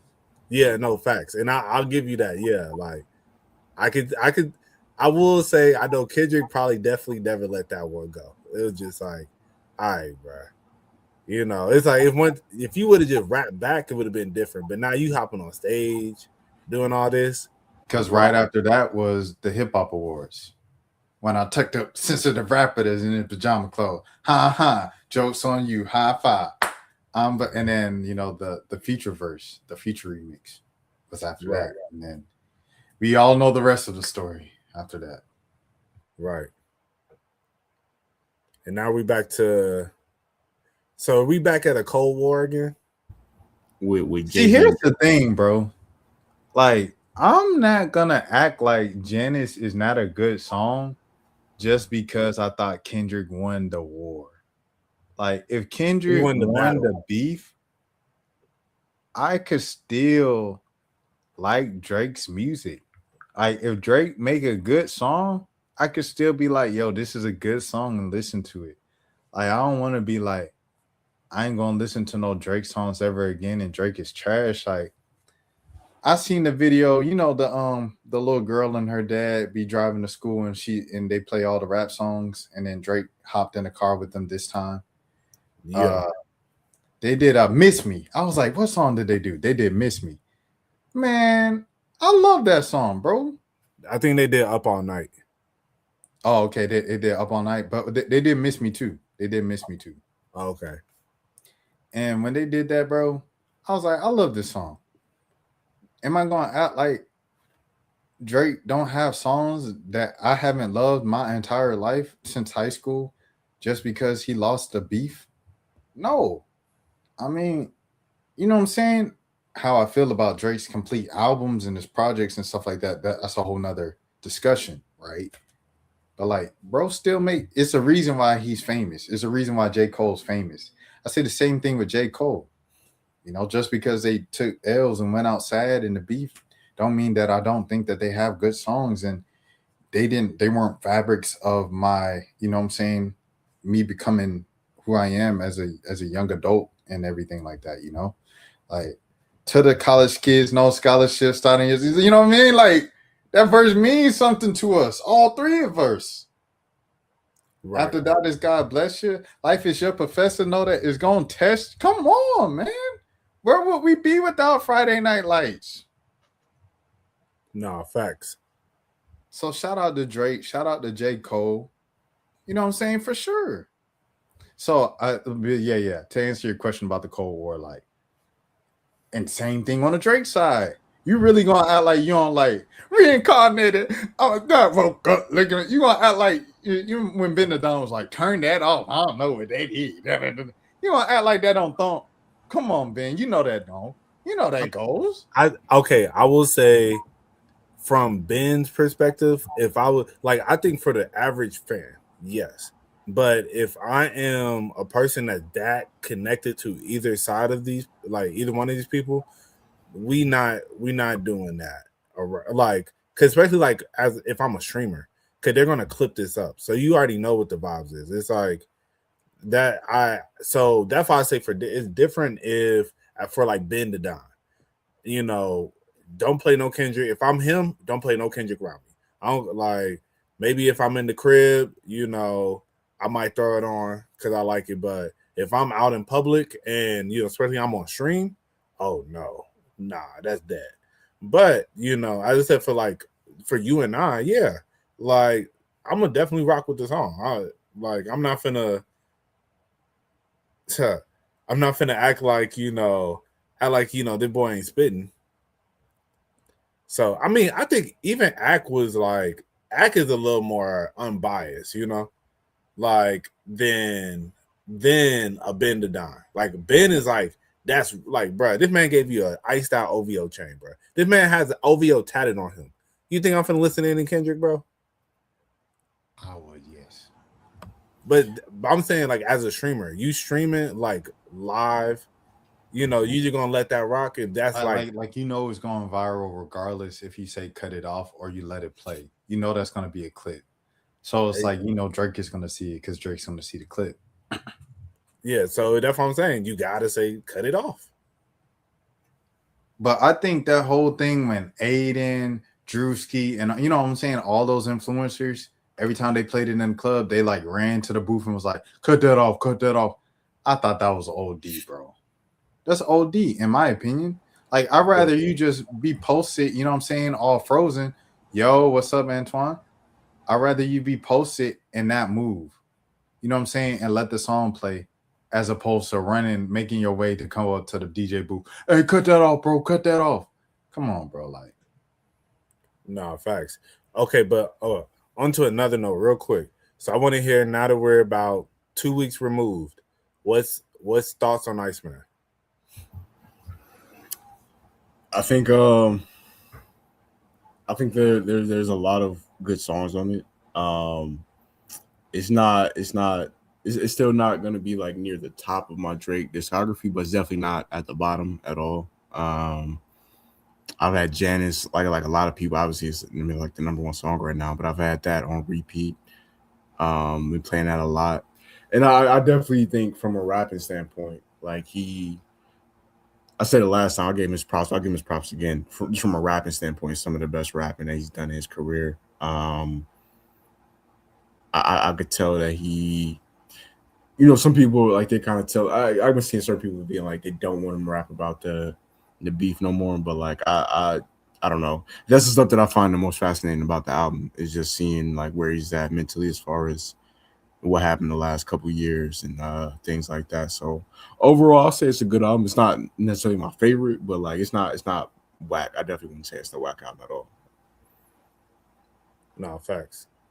Now, and I only ask that because I think, it's interesting to see first weekend, it was a lot of people like, man, this ain't it, blah, blah, blah. But, of course, that's just, that's culture, like you trying to make a clip like one dude with Shebang. I know y'all seen the clip of Buddy with Shebang, like this man suck, but it's like he went viral for that. So now like I'm sure his followers or subscribers or wherever he's at, like that, I know that went up, So, but it's just interesting to see as time has went on, a lot of people have been like, yo, like even I don't know if y'all saw like the clip of Joe Budden and everything.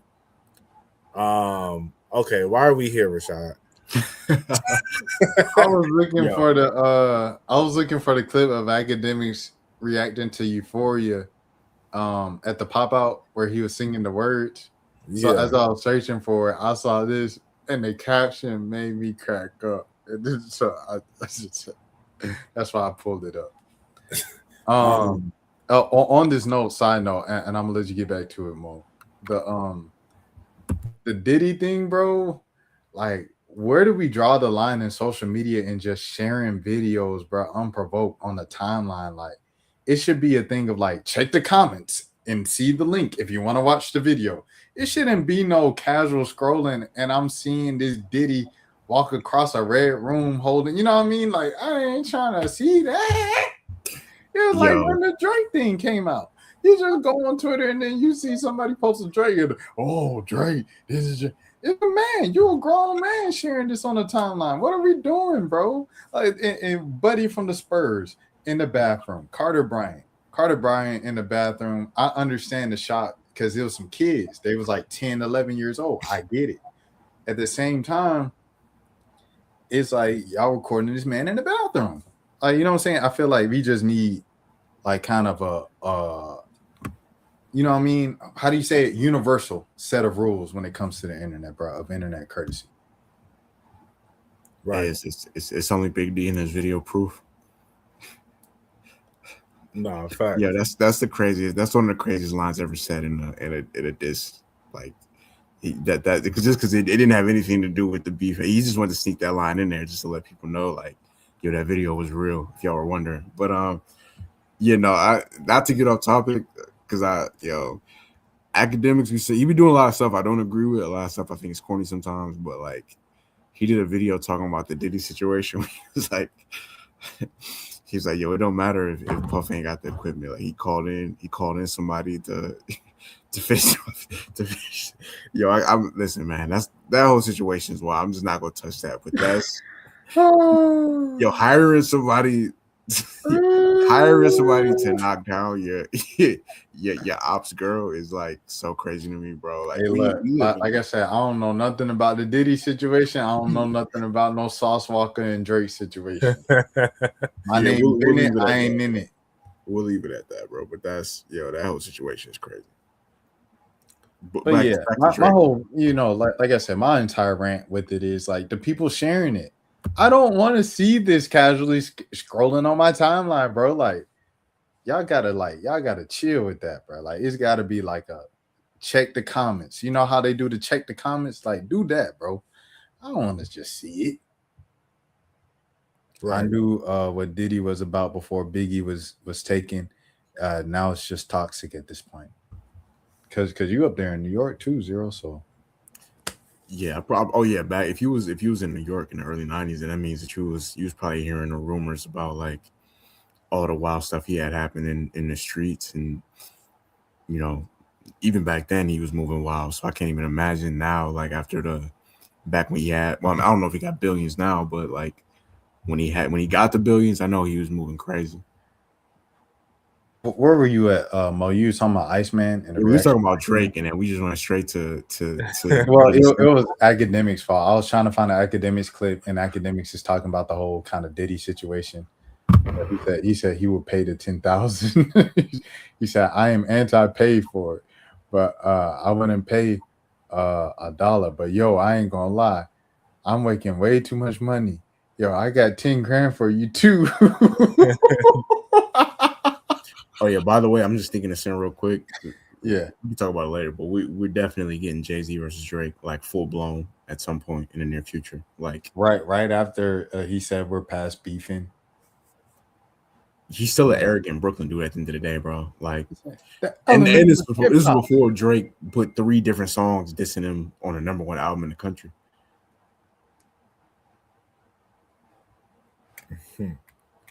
Yeah, Diddy was just a wild boy.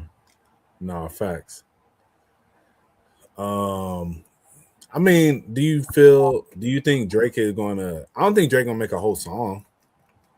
I think if he does do the Scary Hours 4 like they rumoring, or even if you don't do a full like deluxe or whatever, if I think he's gonna put out, you know, like sometimes he'll leak a freestyle like on purpose, or he'll leak a song on purpose. Like, Yeah, I think he has a full verse, like, and not like no light. I think he had a full verse, like fully, like, bro. Them last couple of lines are too hard for the radio are crazy. bruh. Like that whole like y'all was island hopping back then, and I'm messing power couples up. Like he was clearly talking about Jay-Z and Beyonce right there. Right.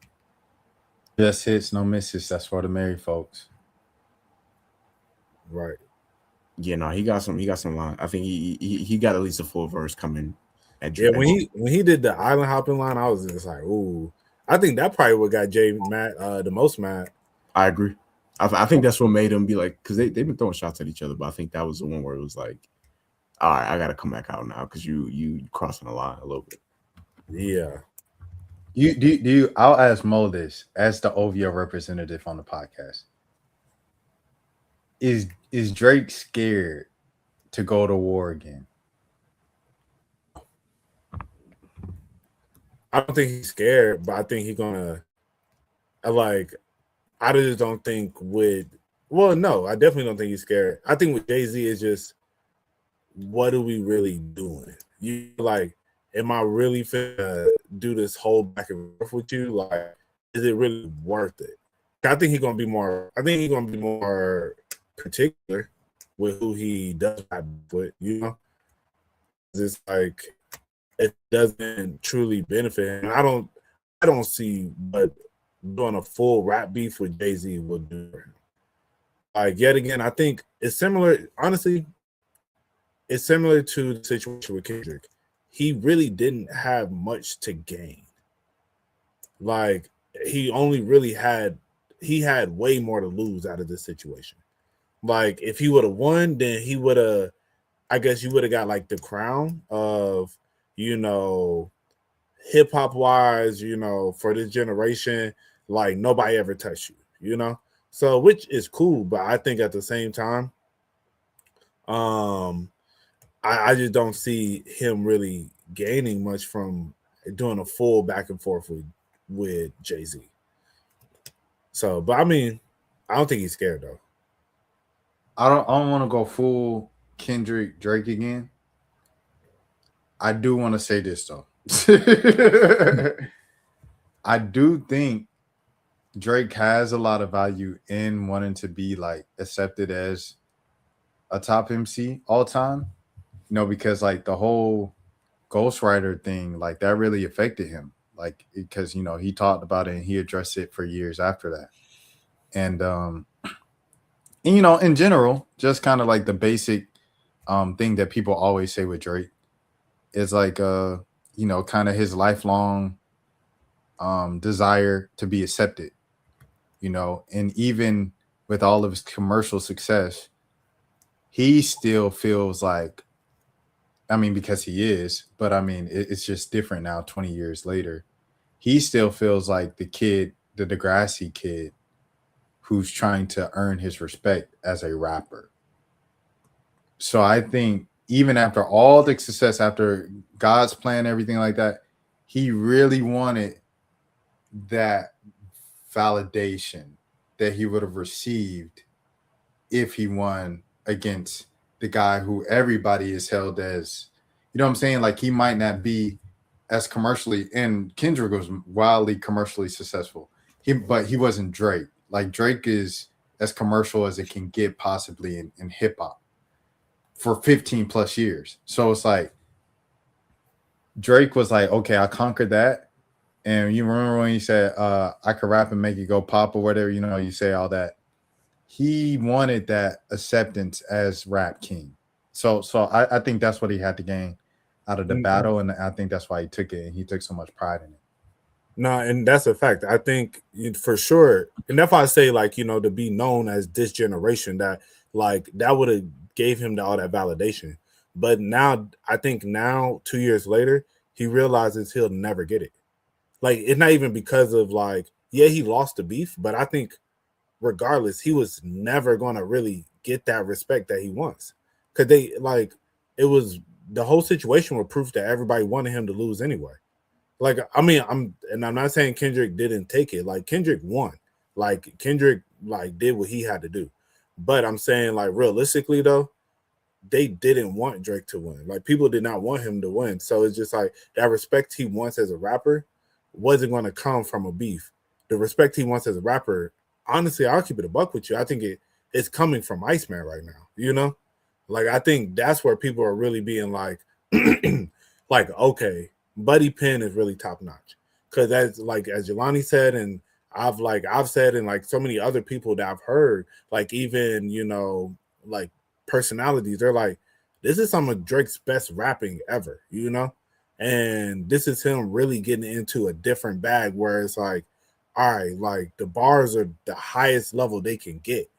And I think he realized it's like the beef stuff ain't gonna give me the respect I want. Me just out rapping y'all genuinely is the only way I'm going to get the respect. And that's why I say him with Jay-Z. I think if Jay drop a track, if Jay really, and I do feel like maybe he'll get a verse. I do can see like him giving Jay like maybe a verse, maybe. But at the same time, I think it's just gonna be more subliminals. And I think he's gonna egg it on, like excuse me. I think he may egg it on to like, all right, if you really want to do this, then like drop something, you know? And then, you know, Jay may get into that bag and, you know, then they go from there. But I don't think Drake is going to jump out and full-fledged, like, be like, all right, like, I'm trying to make this happen, turn this into a thing, you know? Now, I don't know if he'll, like, actually say his name, because I know Drake definitely does the thing. Like, even when he beefed with Meek, he never technically said his name, like, actually saying Meek Mill, but he threw enough shots that you knew he was talking about Meek. I think it's going to be direct enough that it's going to be very clear, like he's talking about Jay. Like I think, I don't know. I just think at this point it's like I said, they've been doing this every few years. Like even by this point, they had already fallen out. They had the whole like issue, like Watch the Throne thing when they was taking shots at each other before that, and then they had the issue with Drake. Not disrespecting, but like kind of joking about Jay in the magazine, and then Jay responding on the We Made It freestyle with Jay Electronica. Like they, even by this point, 2018, they had already fallen out a few times and got back cool. I just think at this point, because of the way Jay responded on stage, and because it'd be one thing if Drake just threw like one shot at him on one song on the album. It was like 3 or 4 different songs on there where he had some lines at Jay. So I like I said, I don't know if he'll actually say his name, but I think that it's gonna be direct the next time they go back and forth. I think on the other end, we have to say this too. The same way that I asked, is Drake scared to go to battle again after the Kendrick situation? You got to ask, is Jay-Z, this going to sound crazy, is Jay-Z equipped for rap battling in 2020s? Because you can't be cool in rap battle 2020s. Kendrick, all of a sudden, knew how to work social media when it was time to go to battle. And he talking about, oh, I'm not good at social media. That's why I don't post. I don't know how to use it, to be honest. Joker, you use social media so much. You tweeted 5 times in 5 days. I watched it. We all seen it. You posted on Instagram to follow up the Let the Party Go Out a few months later. You know how to use social media. And we seen the Finsta where you wearing Tisa Kareem merch and everything like that, doing burpees in Compton Park. We seen it. Anyways, Jay-Z, this whole thing of I'm too for Twitter. I'm too. You can't do that, bro. If you want to go to battle in 2026, you got to know how to use social media. You got to post. Are you willing to post, or are you just going to release everything tomorrow? You know, to the same point I made about Drake, I think Jay has way more to lose. I think if he beats Drake, it'll be like a wow moment. But I just don't think that's yet again like, you know, this will be legacy. I think if Drake lose yet again, he's still gonna sell, you know?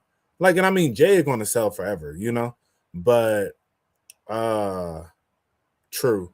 Yeah, honestly, and then I think in this particular situation, like I feel like Kendrick really what can be said about Drake, Kendrick said all of it, you know? Like all the most salacious stuff, well, that we know of, you know? But it really feels like every salacious thing you could ever say about this man, Kendrick said it. So, and then, you know, the thing that like Jay can definitely try to get onto the PDF stuff, but then that's not going to work. Like, cause then when Drake flips it, you feel me?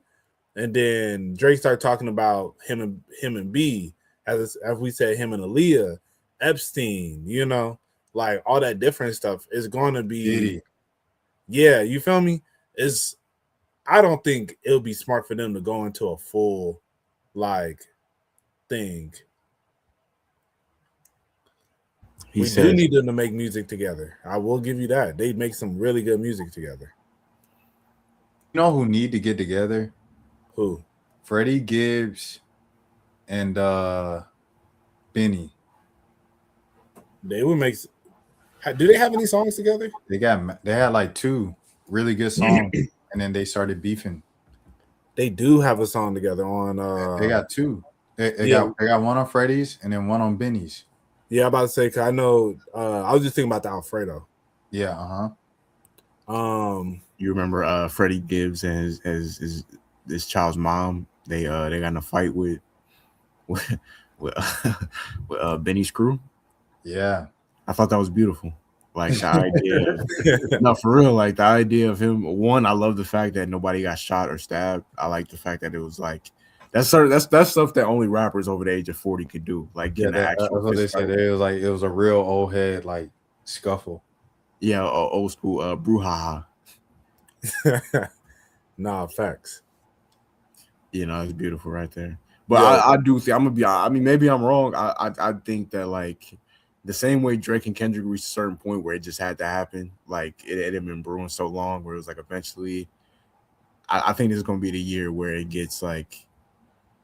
I don't think it's gonna be like where it was where Kendrick was putting on, like you said, 5 songs in 5 days. But like, I think in the near future, like within the next month or so, we get like a Drake verse about Jay, and then Jay got them shows coming up in New York. I wouldn't be shocked if we got an album like later this summer or later this year. I think it would be like a very direct lines back at Drake, but we'll see. I could be wrong. Real quick. Okay, yeah. Go ahead. Real quick, while we're still on the Jay-Z topic, bruh, I feel like it's bogus how Jay did J. Cole. I feel like some of Jay's weakest features is with J. Cole. Like he never like put him on like he never like gave him no iconic verses. I mean, they only got what, Mr. Nice Watch? They got A Star Is Born and Mr. Nice Watch. I think those are the only 2 songs they ever did. Yeah. And then it's like you giving Drake like Light Up. You giving him even his verse on for Certified Lover Boy. Love All. Oh yeah. Love All, Pound Cake. Pound Cake. It's like you done gave this man iconic verses. It's like you could have dropped at least one off to Cole, bro. So all the old rappers trying to resurface and all the YNs of the industry are getting deleted, locked up, or falling off. Yeah, it's crazy because Drake is, even though Drake is like an OG in rap at this point, he is still Jay-Z's like little homie. Like as far as like by the time Drake came out, Jay-Z had already retired and came back and been back for a few years. Like at that point, Facts. And then facts 2-0. Jay-Z is stay Drake. Yo, Jake. Oh yeah, he- go ahead, John. Mr. Nice Watch is the worst song on that album That's what I'm Like- saying. by far. I wanted to say, I saw a lot of people down talking the Lotto album. I listened to like the first 8 songs. I haven't finished it, and like the first 2 were hard.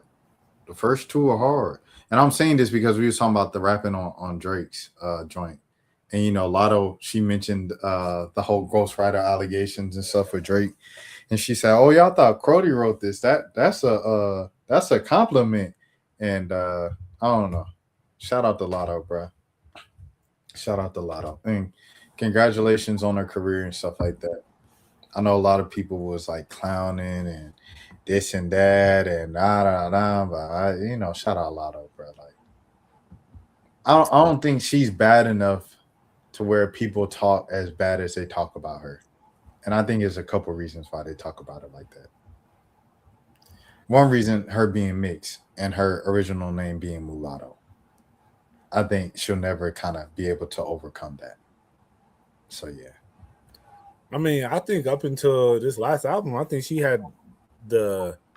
was probably top 2 rappers. It's like her and Glorilla, I feel, were the best like actual rappers. You know, like of course, you know, ain't nobody really beating out Sexy Red right now.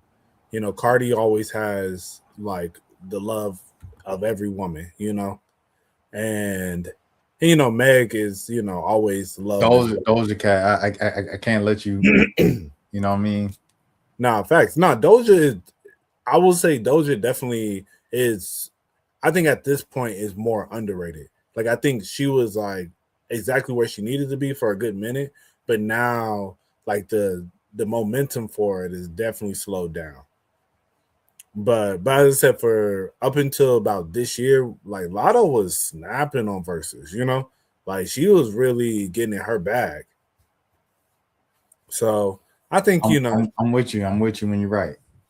Yeah. So, but I'm gonna definitely listen to that. I haven't listened to it yet. Yeah, you know, yeah. What does it fit by J. Cole, bro?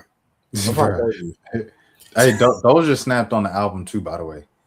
This was that era when like they were showing the old NBA, like when they was wearing the vest with the fake glasses. Like, yeah, this was that era right here, the preppy, you know, we got to dress like this to get into the club era. You know that his glasses fake. That's why I'm dating girls who's ain't. Dang, Donald, why you gotta be so mean? I'm a nice guy. That's why you broke up with me. And then 21 Savage had the Trayvon Martin line. I didn't know that was 21 Savage that had that bar. And I thought it was Lotto. So when I heard it was 21 Savage, I said, oh, bro, you're not even American. That's even worse for you to say something like this. Like, you don't even have those privileges. Like, if it's a Black American talking about a Black American, I get it. It can't be no dang foreigners talking about him like that. That's crazy. Yeah. I didn't know it was him either. You know what's wild? Now that I think about it, 21 Savage is on This Is America. Because he's the American dream, bro. That's the name of the album. That's what I'm saying. What'd you say, Jelani? I said he been here since he was like 7 though. I know we get our jokes off, but it ain't like he came here when he was like 16.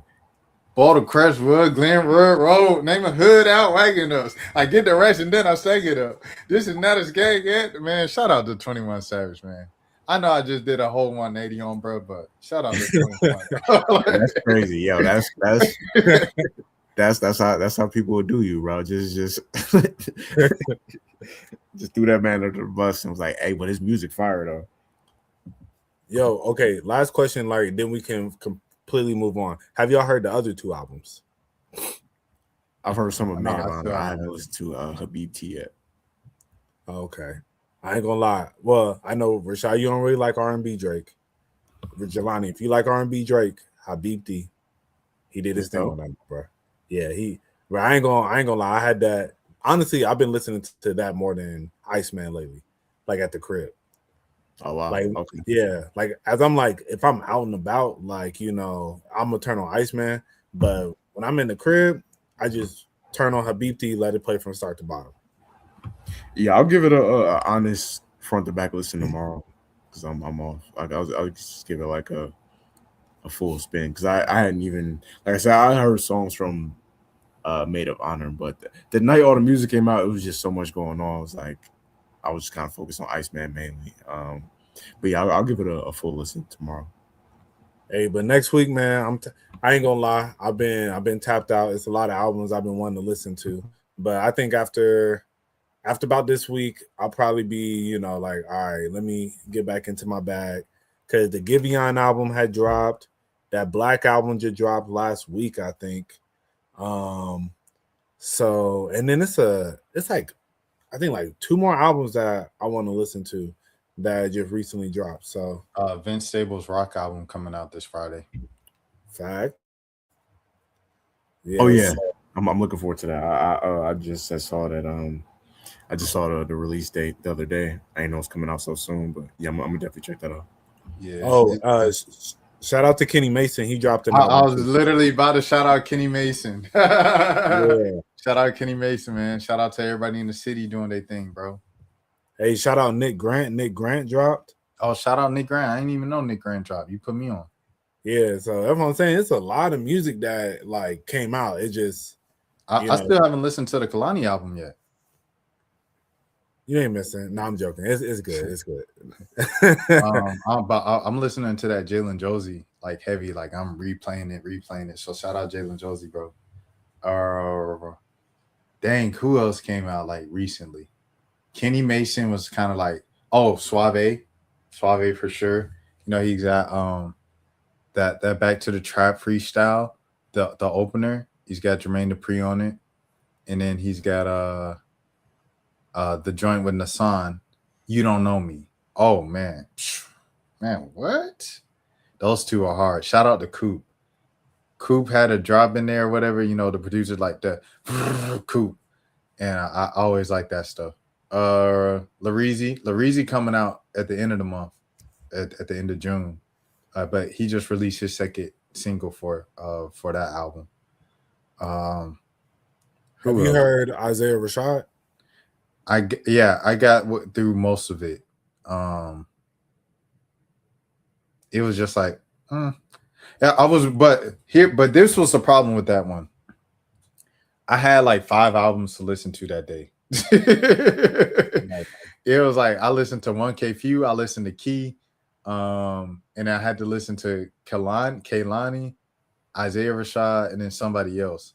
And I never got to Kehlani. And like by the time of like the middle of Isaiah Rashad, I just kind of like it was kind of background noise, to be honest.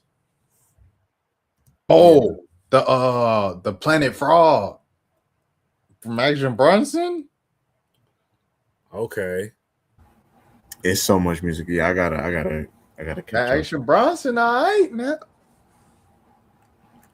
Yeah, I definitely need to catch back up, bro.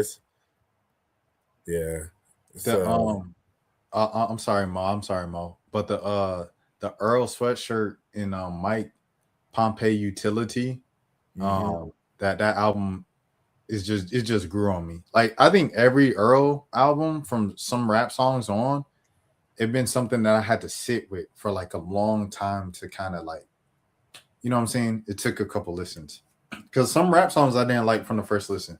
But I also didn't like Playboi Carti's album from that year. The Lit album, I didn't like it the first time I heard it. I was like, it's talking about like a tick. Like, what is he talking about? Couple months later, Chopper Funk, Mrs. What? Like, I was into it, bro. Like, same thing with the Earl joint. But there's some rap songs, I'm like, what is he doing rapping over these inverted beats? The songs are all 90 seconds. What is he doing? And a couple months later, bro, I'm like, bro, this is a classic. Right. So shout out Earl, shout out Mike. really just trying to sit, you know what I'm saying? Like you said, sit with the albums that already came out and not just move on so quickly, bro. Because you know, even the Tony Snow joint that he just dropped, the Flood mixtape he dropped a couple months ago. Like I was listening to a couple of those tracks today, and I'm like, man, these were good songs. I moved on far too fast from this. That's how it be, bro. Yeah, it's just hard. It's too. He said, have you heard the Young and May interview on Shannon Sharp? I seen a few clips of it. I didn't watch a few things. I just seen a clip where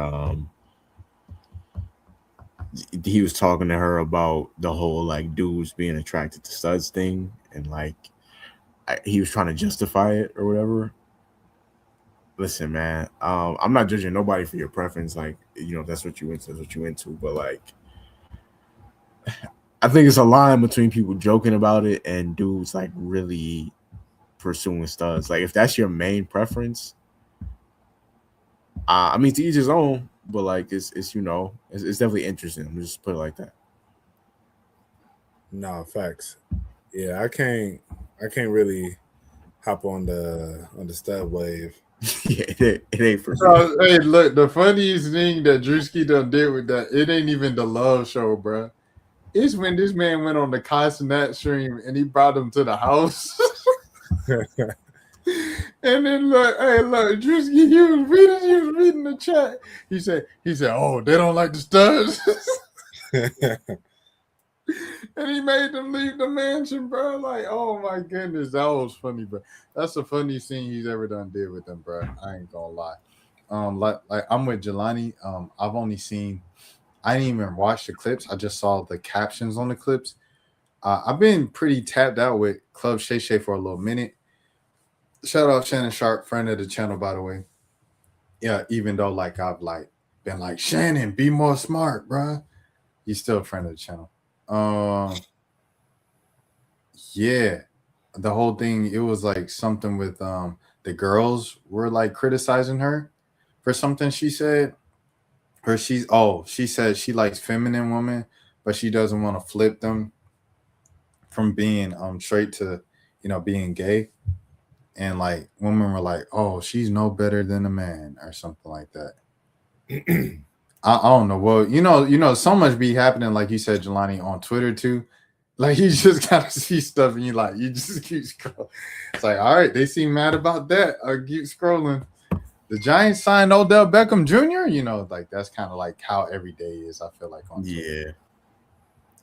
Yeah, it'd be all over the place on that app. You can't I'm trying to like wean myself off of there a little bit, like not to be just the only reason, like not it ain't because I'm above Twitter, it's just like the stolen tweets have gotten so out of hand, like the accounts, the thing where like it'll be like one account will steal a tweet from like 10 years ago, and then another account will quote the tweet with another stolen tweet. Quote the tweet that went famous, bro. Oh, that's the worst, bro. It's terrible, dog. Like it's just gotten to a point where it's like, bro, I don't even that, and just the blatant misinformation. Like it's gotten to a point where even the community knows to be wrong. Like that is, it's gotten to like the people correcting the people that's supposed to be wrong are wrong about correct. It's just gotten crazy, man. It's all Elon's fault for monetizing it. Yeah, that Elon ruined the app, bro. He got rid of I think he got rid of what was the thing called? It was like the Circle, not Circle. Yeah, so he got rid of Circles, and then he got rid of I forget what it was called, bro. It was like the stories feature that they had on there. Oh yeah. Yeah. I remember Twitter did have stories for like a week. It's like for like a few months. It was lit on there though. It was dope. Yeah, Twitter were really trying to take over at the end, like because they had voice tweets for a little bit too. And I mean, because it's always been the best app in my opinion. I mean, if you count YouTube as a social media platform, YouTube's the best. And I'm not just saying that as a company, man. And you hit the likes too, bro. What you say? Oh yeah, hit the likes. Yeah, I don't like that. I used to like when I could like go on somebody's page and like, yeah, you get to really know somebody in the likes. That was the real them. Not like they a girl tweets. would send you hits in the likes. It's like I like roses on Tuesdays. Or she would dish you in the likes. You right. Yeah. I I've wish had this that man would stop texting me. He like, oh, shout Or out. you see, shout or you out. see her liking the guy that she like her new dude or whatever. Yeah, and then like for the dude, she'd be like, look, I ain't got no girls on my likes. Yeah, facts. Yeah, that was an error. All I have is YouTube. I think YouTube's the best zero. I'm not gonna lie. Like YouTube's the best. But I think for like the quick hitters, Twitter's the best. No, facts. But YouTube just anyways, why did I bring up this picture of Russell Wilson? He retired today, and I felt like he deserves like something. Like people kind of just moved past it, probably because he should have retired before last season. Like the Giants should have never happened with him. But I mean, I felt like he is a pretty prominent black quarterback in NFL history, and culturally wise, he has a large impact as well off the field. Shout out to Russell Wilson, man, for being a positive black man.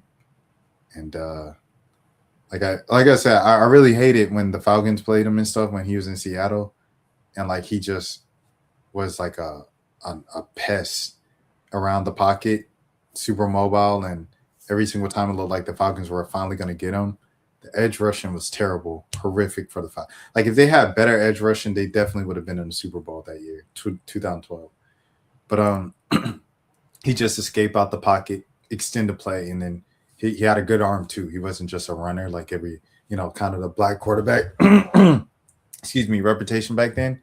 Like he had a good arm before it was like typical for a black quarterback to have a good arm. And to win the Super Bowl at his height, I think is legendary stuff. So shout out to Russell Wilson. Shout out to Russell Wilson. He's all of famer to me. Some people I've been saying otherwise, but his first 10 years in the league, I mean, he was consistently like one of the top 10 quarterbacks in the league. Won a Super Bowl during that time. Went to another Super Bowl before they lost. But still going to back-to-back Super Bowls, winning one. They made the playoffs, I think, like every year he was in Seattle. If they missed, it might have been one. Like I could be wrong, but like I want to say every year he was there.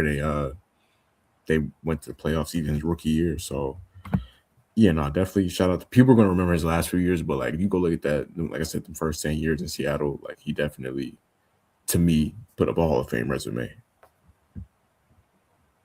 So his greatest accomplishment, Sierra. His beat is automatic, supersonic, hypnotic, and funky fresh. All four. Facts. Well, I want to. Oh, Mo, you wanted to say something? Oh, I'm finna give a random shout out. Shout out to my manager. I saw my schedule when they posted it the other day, and I was working on Juneteenth, and I was like, why am I working on Juneteenth and you got the white woman off? And I just checked my schedule and she just switched it. Shout out my manager. That's real. Is your manager black or white? She black. She's black. Okay, no, that's super real. My baby, it don't matter if you're black or white. Right. No, that's super real. I want to. Oh wait, hold on. Let me read out Zero's comment. Russell wasn't that great. He was a product of a really good Seattle Seahawks system, but he gave it his all, though. He made that dumb decision against the Pats, and that hurt his perception, I think, of throwing the ball instead of handing it off to Marshawn Lynch at the goal line. I want to say off the field, bro. Like you said with the Sierra joint, I think that's a big thing, bro. Like, it was almost like, it might sound like controversial or anything, or people might be like, no, that's not the case. But I think we have to be real, bro. Like, in a time where culture was anti-commitment and, everybody girl, live life, we outside, like, that was kind of the culture and that was kind of the trending thing. He married a famous woman, coming off of a famous relationship. And he built family through all the noise of people criticizing their relationship and stuff like that, because we really like Future's music. And like he Well, okay, y'all stop me if I'm wrong. I felt like in the black community with celebrities, he kind of really made commitment and loyalty and Christian values and marriage cool. Dwayne Wade and Gabrielle Union, yeah, they was married, but Dwayne allegedly, you know what I'm saying, he had that outside baby, you know what I mean? Jay-Z and Beyonce, they had the whole elevator situation. You ain't never heard anything about Russell Wilson getting caught up with cheating. And every time they asked Russell Wilson about his relationship, his marriage, God is at the center. God is at the center. God is at the center. They even said it at the Met Gala, you know, a month ago, right? I think they made it cool for that on a mainstream level for black people and black celebrities. Well, I say black celebrities. Right. I don't know if they made it cool, but I definitely respected the fact that, like, even because he started dating her like when Future was at his peak of popularity. I just respected the fact that he was like, yo, I like this girl, and like, yeah, you know, people on Twitter saying whatever they saying, but yeah, I'm doing my thing. Like, I'm with my girl. I ain't worried about y'all. And yeah, I just respected the fact how he carried himself, like not paying attention to the outside noise, you know. Said no, they did not make the playoffs. 2 years they missed the playoffs for 2017, 2021. But I would just say overall he was just better than what he got credit for. Like, people just I don't know, people act like it was like you still gotta score touchdowns in order to win the game. Like, it can't just be, you know, the defense can't do everything. But, you know, shout out to Russell Wilson. Shout out Russell Wilson. Shout out Legion of Boom. Go ahead, Mo. Oh yeah, I was just gonna say, man. Yeah, you know, I think they are definitely a great example of, you know, a positive black couple that, you know, you said they made it cool to really, in an era where, you know, toxicity and all that stuff is such, you know, so prevalent. I think they definitely are a great influence for, you know, as everybody say, you know, the Sierra's prayer and all that stuff. And, you know, and not only, you know, all the women are happy for Sierra. I'll say I'm happy for Russell because he had that, you know, trifling white woman that, you know, and he realized, like, hey man, I need to lock in. But for too long, these brothers in this NFL have been taking this time to show love to these white women over our black faith. And, you know, Sierra showed him that is the thing that he needs, you know? You sit here and go down the right path, brother, you may never come back. But, you know, shout out to Golden Tate, you know, for making that happen for him. God works in mysterious ways, you know, so you want to say shout out to him, man. And, you know, it was a fun time. It was fun. You know, my boy did his thing, man. It's a beautiful sermon right there. Yes, sir. No problem, man. You know, I do it for the people, man. Do it for the ones in the back. Yeah, man. Oh, man. Had that horrific white woman on his arm draft day. You know what I'm saying? My boy chose up. Or you could say he leveled up. There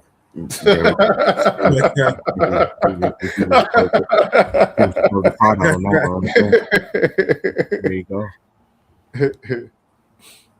Shout out Sierra too, man, representing the A, man, home team. They didn't know how rare it is. Decatur, where is greater? Right. Did y'all see the Did y'all see the discussion of who's the baddest from the West Side? And then you know, some people were like Chloe, since Chloe's from Mableton. And my boy asked me, Rashad, y'all West Side adjacent, who's the baddest out there on that side of like town? and then I was like Brandy, Cardi's Where baby I'm about to mom, say where Monica from? Monica from Southside. Oh, okay. But I mean, Chloe and Holly, they're from Mapleton, so people picked them. I saw a couple of people in the comments say it was wild, and they picked my journalism auntie, bro. They picked L. Duncan. Oh yeah, they wildin'. I mean, she is beautiful. Don't get it twisted. Yeah, no. Yeah. But shout out my journalism auntie, L. Duncan, man. It's all respect, bro. Yeah, no, I mean you can't say that, but I'm saying from me personally, like she is. I don't know. She's a married woman, so I'm saying respectfully, but like, yeah, no, she's a beautiful woman. But if I got to pick out of those, yeah, I'm definitely Chloe. I mean, Amaretta is beautiful too, though. Oh yeah, no, Amaretta for sure. Amaretta. She's pretty. If it was between Chloe and Amaretta, I'm going with Amaretta. See, brother, I don't know about that. Yeah, I don't know. And it ain't got nothing to do with skin tone either. It's Yeah, I'm not a colorist. That's the thing about me, Jelani. oh wow. Right. It's totally just, and I'm light skinned, so it looks even crazy. I love my beautiful dark skin, brown skin girl. See,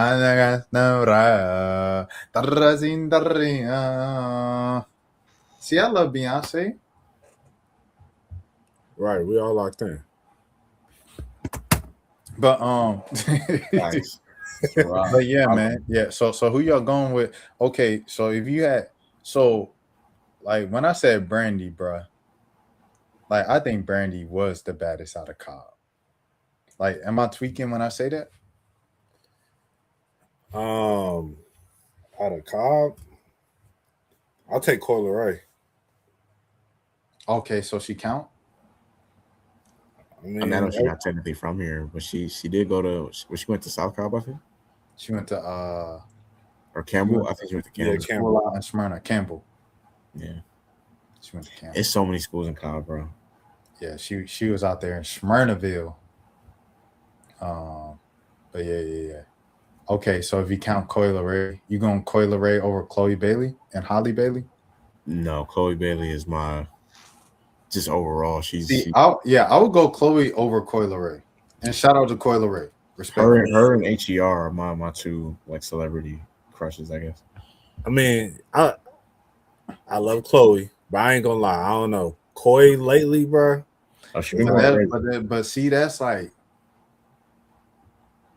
I gotta keep it respectful. We gotta keep it respectful. That's like after money, bruh. I mean, I don't care. That's a fact. That's real. That's real, bro. That's real. It ain't too many. That ain't. I mean, it's kind of just comes with the territory. That's real, bro. Coi Leray built like a stick bug. Nah, not no more. She used to. Not no more. Though. No, Coi Leray. It didn't. I say like her face, like it's just. I've been seeing a lot of clips of just her. Like I'm like, that's a very beautiful woman. Yeah. Coi Leray has a great face. But I mean, I felt like Holly has a great face. Yeah, I agree. No, I'm not. I don't know why the awkward silence. But yeah, no, she's pretty good. I think she's cute. We're doing a lot of heavy lifting by saying Mapleton is. I mean, Mapleton is technically the West Side, but like, because it is right next to Bankhead. But like, yeah, if we just taking strictly Atlanta city limits, it wouldn't be. I don't. It would only. Amaretta would be the only person that comes to mind. Someone also said Julia Roberts in the comments. Oh, hey, stop playing with her. Shout out. She Julia is from Roberts. Atlanta, isn't she? She from Smyrna. Yeah, she went to Campbell. Oh, that's crazy. And she went to Georgia State. Oh, she really from here?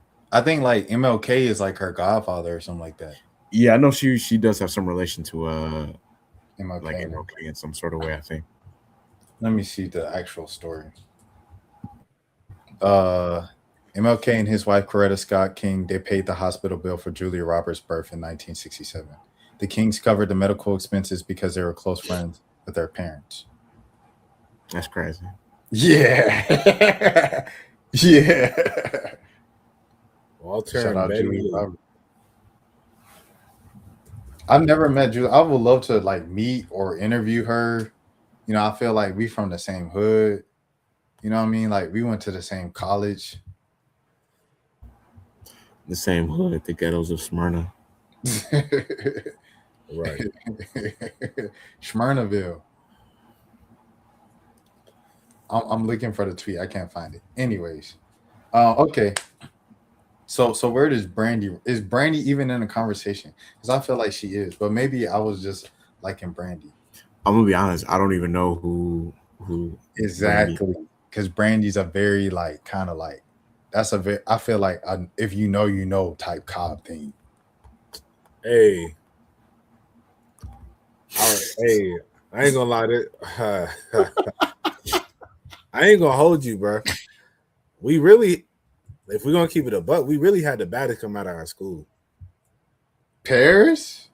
Well, I know that's crazy to say names like immediately. Yeah, I was gonna say like, damn. Shout out to shouts out, man. You already said it. I don't know Yeah. why I stopped saying her name. Like I didn't just say her name. But yeah, I personally, you know, but yeah. So you going Paris over Brandy? Is Brandy? He's trying to stop saying her name.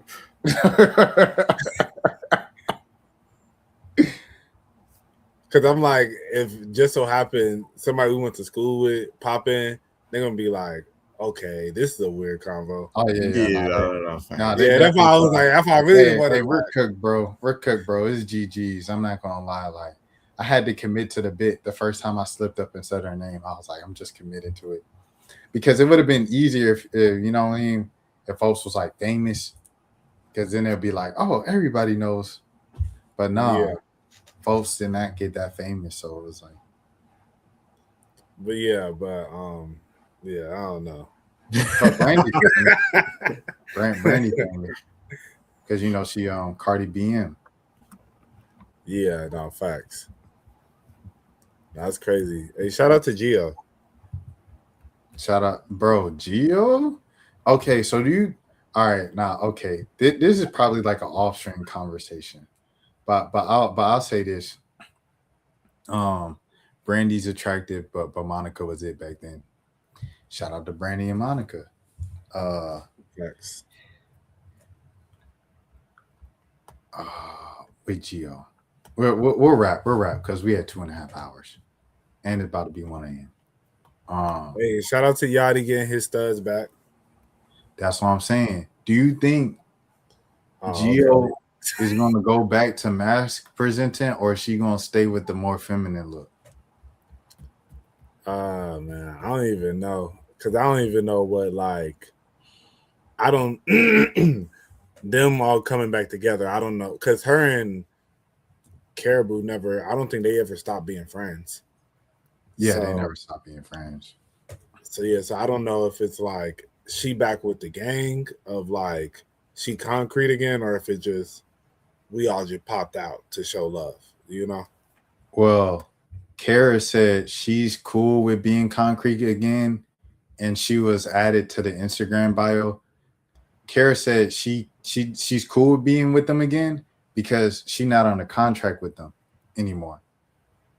So she was like just on some like love type stuff, you know what I mean? Like just being back with her friends, recording family, everything like that. She said she cool with that because she not under contract with Quality Control, QC, or Concrete.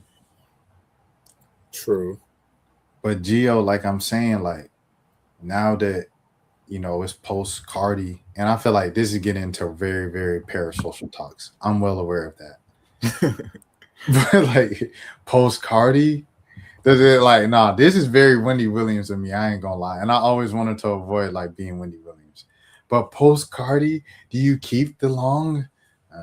I be wondering, or do you go back to the you know what I'm saying, Gio? I don't know. Time will tell. Time will tell. To strap or not to strap? That is the question. Well, will you date another man after this, or was that just a one and done? Maybe Cardi just had the swag, you know. He just made him act different. Chia. I told my brothers, rolling. Yeah, who is Wake that? up. That's definitely not Cardi on that ad. It's the first of the month. Can I hear that drop one more time? Oh yeah, go ahead, Mo. Chia. Was that Mo? I thought you pressed the soundboard. Okay. Nah, that was Mo. I didn't see Mo. Look, Mo did one of these. That's definitely not. That definitely didn't sound like Cardi's voice. All right, that makes sense. Sometimes you got to cross into the gossip territory to ruffle a few feathers to see what falls into place. No, we gotta be, to bring it back to Jay-Z, we gotta be chatty patty sometimes. I was telling Mo, I was like, I just can't cry because I was looking at Poetic Flacco, bro. Poetic Flacco posted his YouTube revenue for the month. Boy, that man was at $122,000. Yeah. But you got to spread misinformation and gossip. And His whole page is like, Floyd Mayweather just made the worst decision of his life. Every video, yes. Yo, so-and-so's career is finished. Yo, all right, I'm pulling it up right now. And the word finished to be in all red, in all caps. And I was like, I don't know if I could live with myself for doing that. I couldn't live with myself for doing that. Here it is. This is just today. Exposed badly. The Sauce Walker and Drake drama just got worse. Boosie crying. He is done. The AI crying. Boosie. He want him. Sauce Walker vows to. So he got 2 Drake Sauce Walker videos in 24 hours. Three straight videos that say this is bad for the caption. This is bad. He is done. 4, excuse me. Really bad news. This is so bad. He hates him now. He got exposed. They sent threats. He is done. They are going to jail. She is done. Yeah, I like the equality here. You know, he is done. Yes, it's nasty. He mad at me. This won't end well. He is done. So I mean, if you do this, you can make $122,000 off of YouTube in a month. So if y'all see me posting like this, it mean I sold out. Yeah, no, I don't want to see you go down that lane. That'd be nasty. I can't do it, bro. Cause I mean, Flacco from West Coast, right? Because he one of them like former no jumper people and stuff like that. No, I feel like it's always different with me, bro. And anybody who does it, like shout out Ray Daniels and stuff like that. I feel like they got it popping down here. And shout out Rolling Out, old Stumping Your Ass. I just feel like in Atlanta, you can't move like that. Like Ray Daniels was saying that too. Like you got to see these people outside, bro. Like Atlanta's small. You will see these people outside. I ain't talking no crazy about no folks I'm gonna see outside. No, man. Right. No, man. Everything I say up here, I gotta be able to. Hey, I see these folks.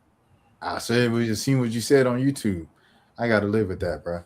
I ain't doing that for no $122,000 a month. In the words of Robert Downey Jr. from Tropic Thunder, don't go fool. So yeah, man. Hey, good pod, brothers. 2.5 hours, going all the way to 1 a.m. I guess we get out of here, bro. What's y'all's social media? Where can people find y'all? I'm kind of laying low right now, but as far as the podcast itself, you can find us on yeah, you see how I know it's late. I stumbled over my words. Yo, you can find us on Instagram at the 1 a.m. podcast, and then you can find us on TikTok at the 1 a.m. pod, POD. Yeah. All right. You can find me on TikTok at Rubber Band Mo. You can find me on Instagram at RBMO____. And you can find me on X. Yeah, I was ready this time. Yes, sir. At Monos_. So yeah, tap in. Find me on all platforms, RBMO. Good streams, y'all. Appreciate you being here, man. Salute, bro. Yes, sir, Zero. Appreciate you, brother. And also get that. Make sure you stream that new RB Mode project as well. Make sure you stream, show that boy some love. All streaming platforms, just look up RB Mode. He gonna pop up. All right. And until next time, we will see you guys next week. Yeah. Much love from NYC, Brooklyn all day. Yeah. I wanted to say like Brooklyn. Like what is the Brooklyn? Show love, spread love. That's the Brooklyn way. Spread love is the Brooklyn way. Spread love. That's the Brooklyn way. We'll do that. All right, we're out, man. We're gonna see y'all when we see y'all. Peace. Peace. Now, throw your motherfucking hands. Get 'em high.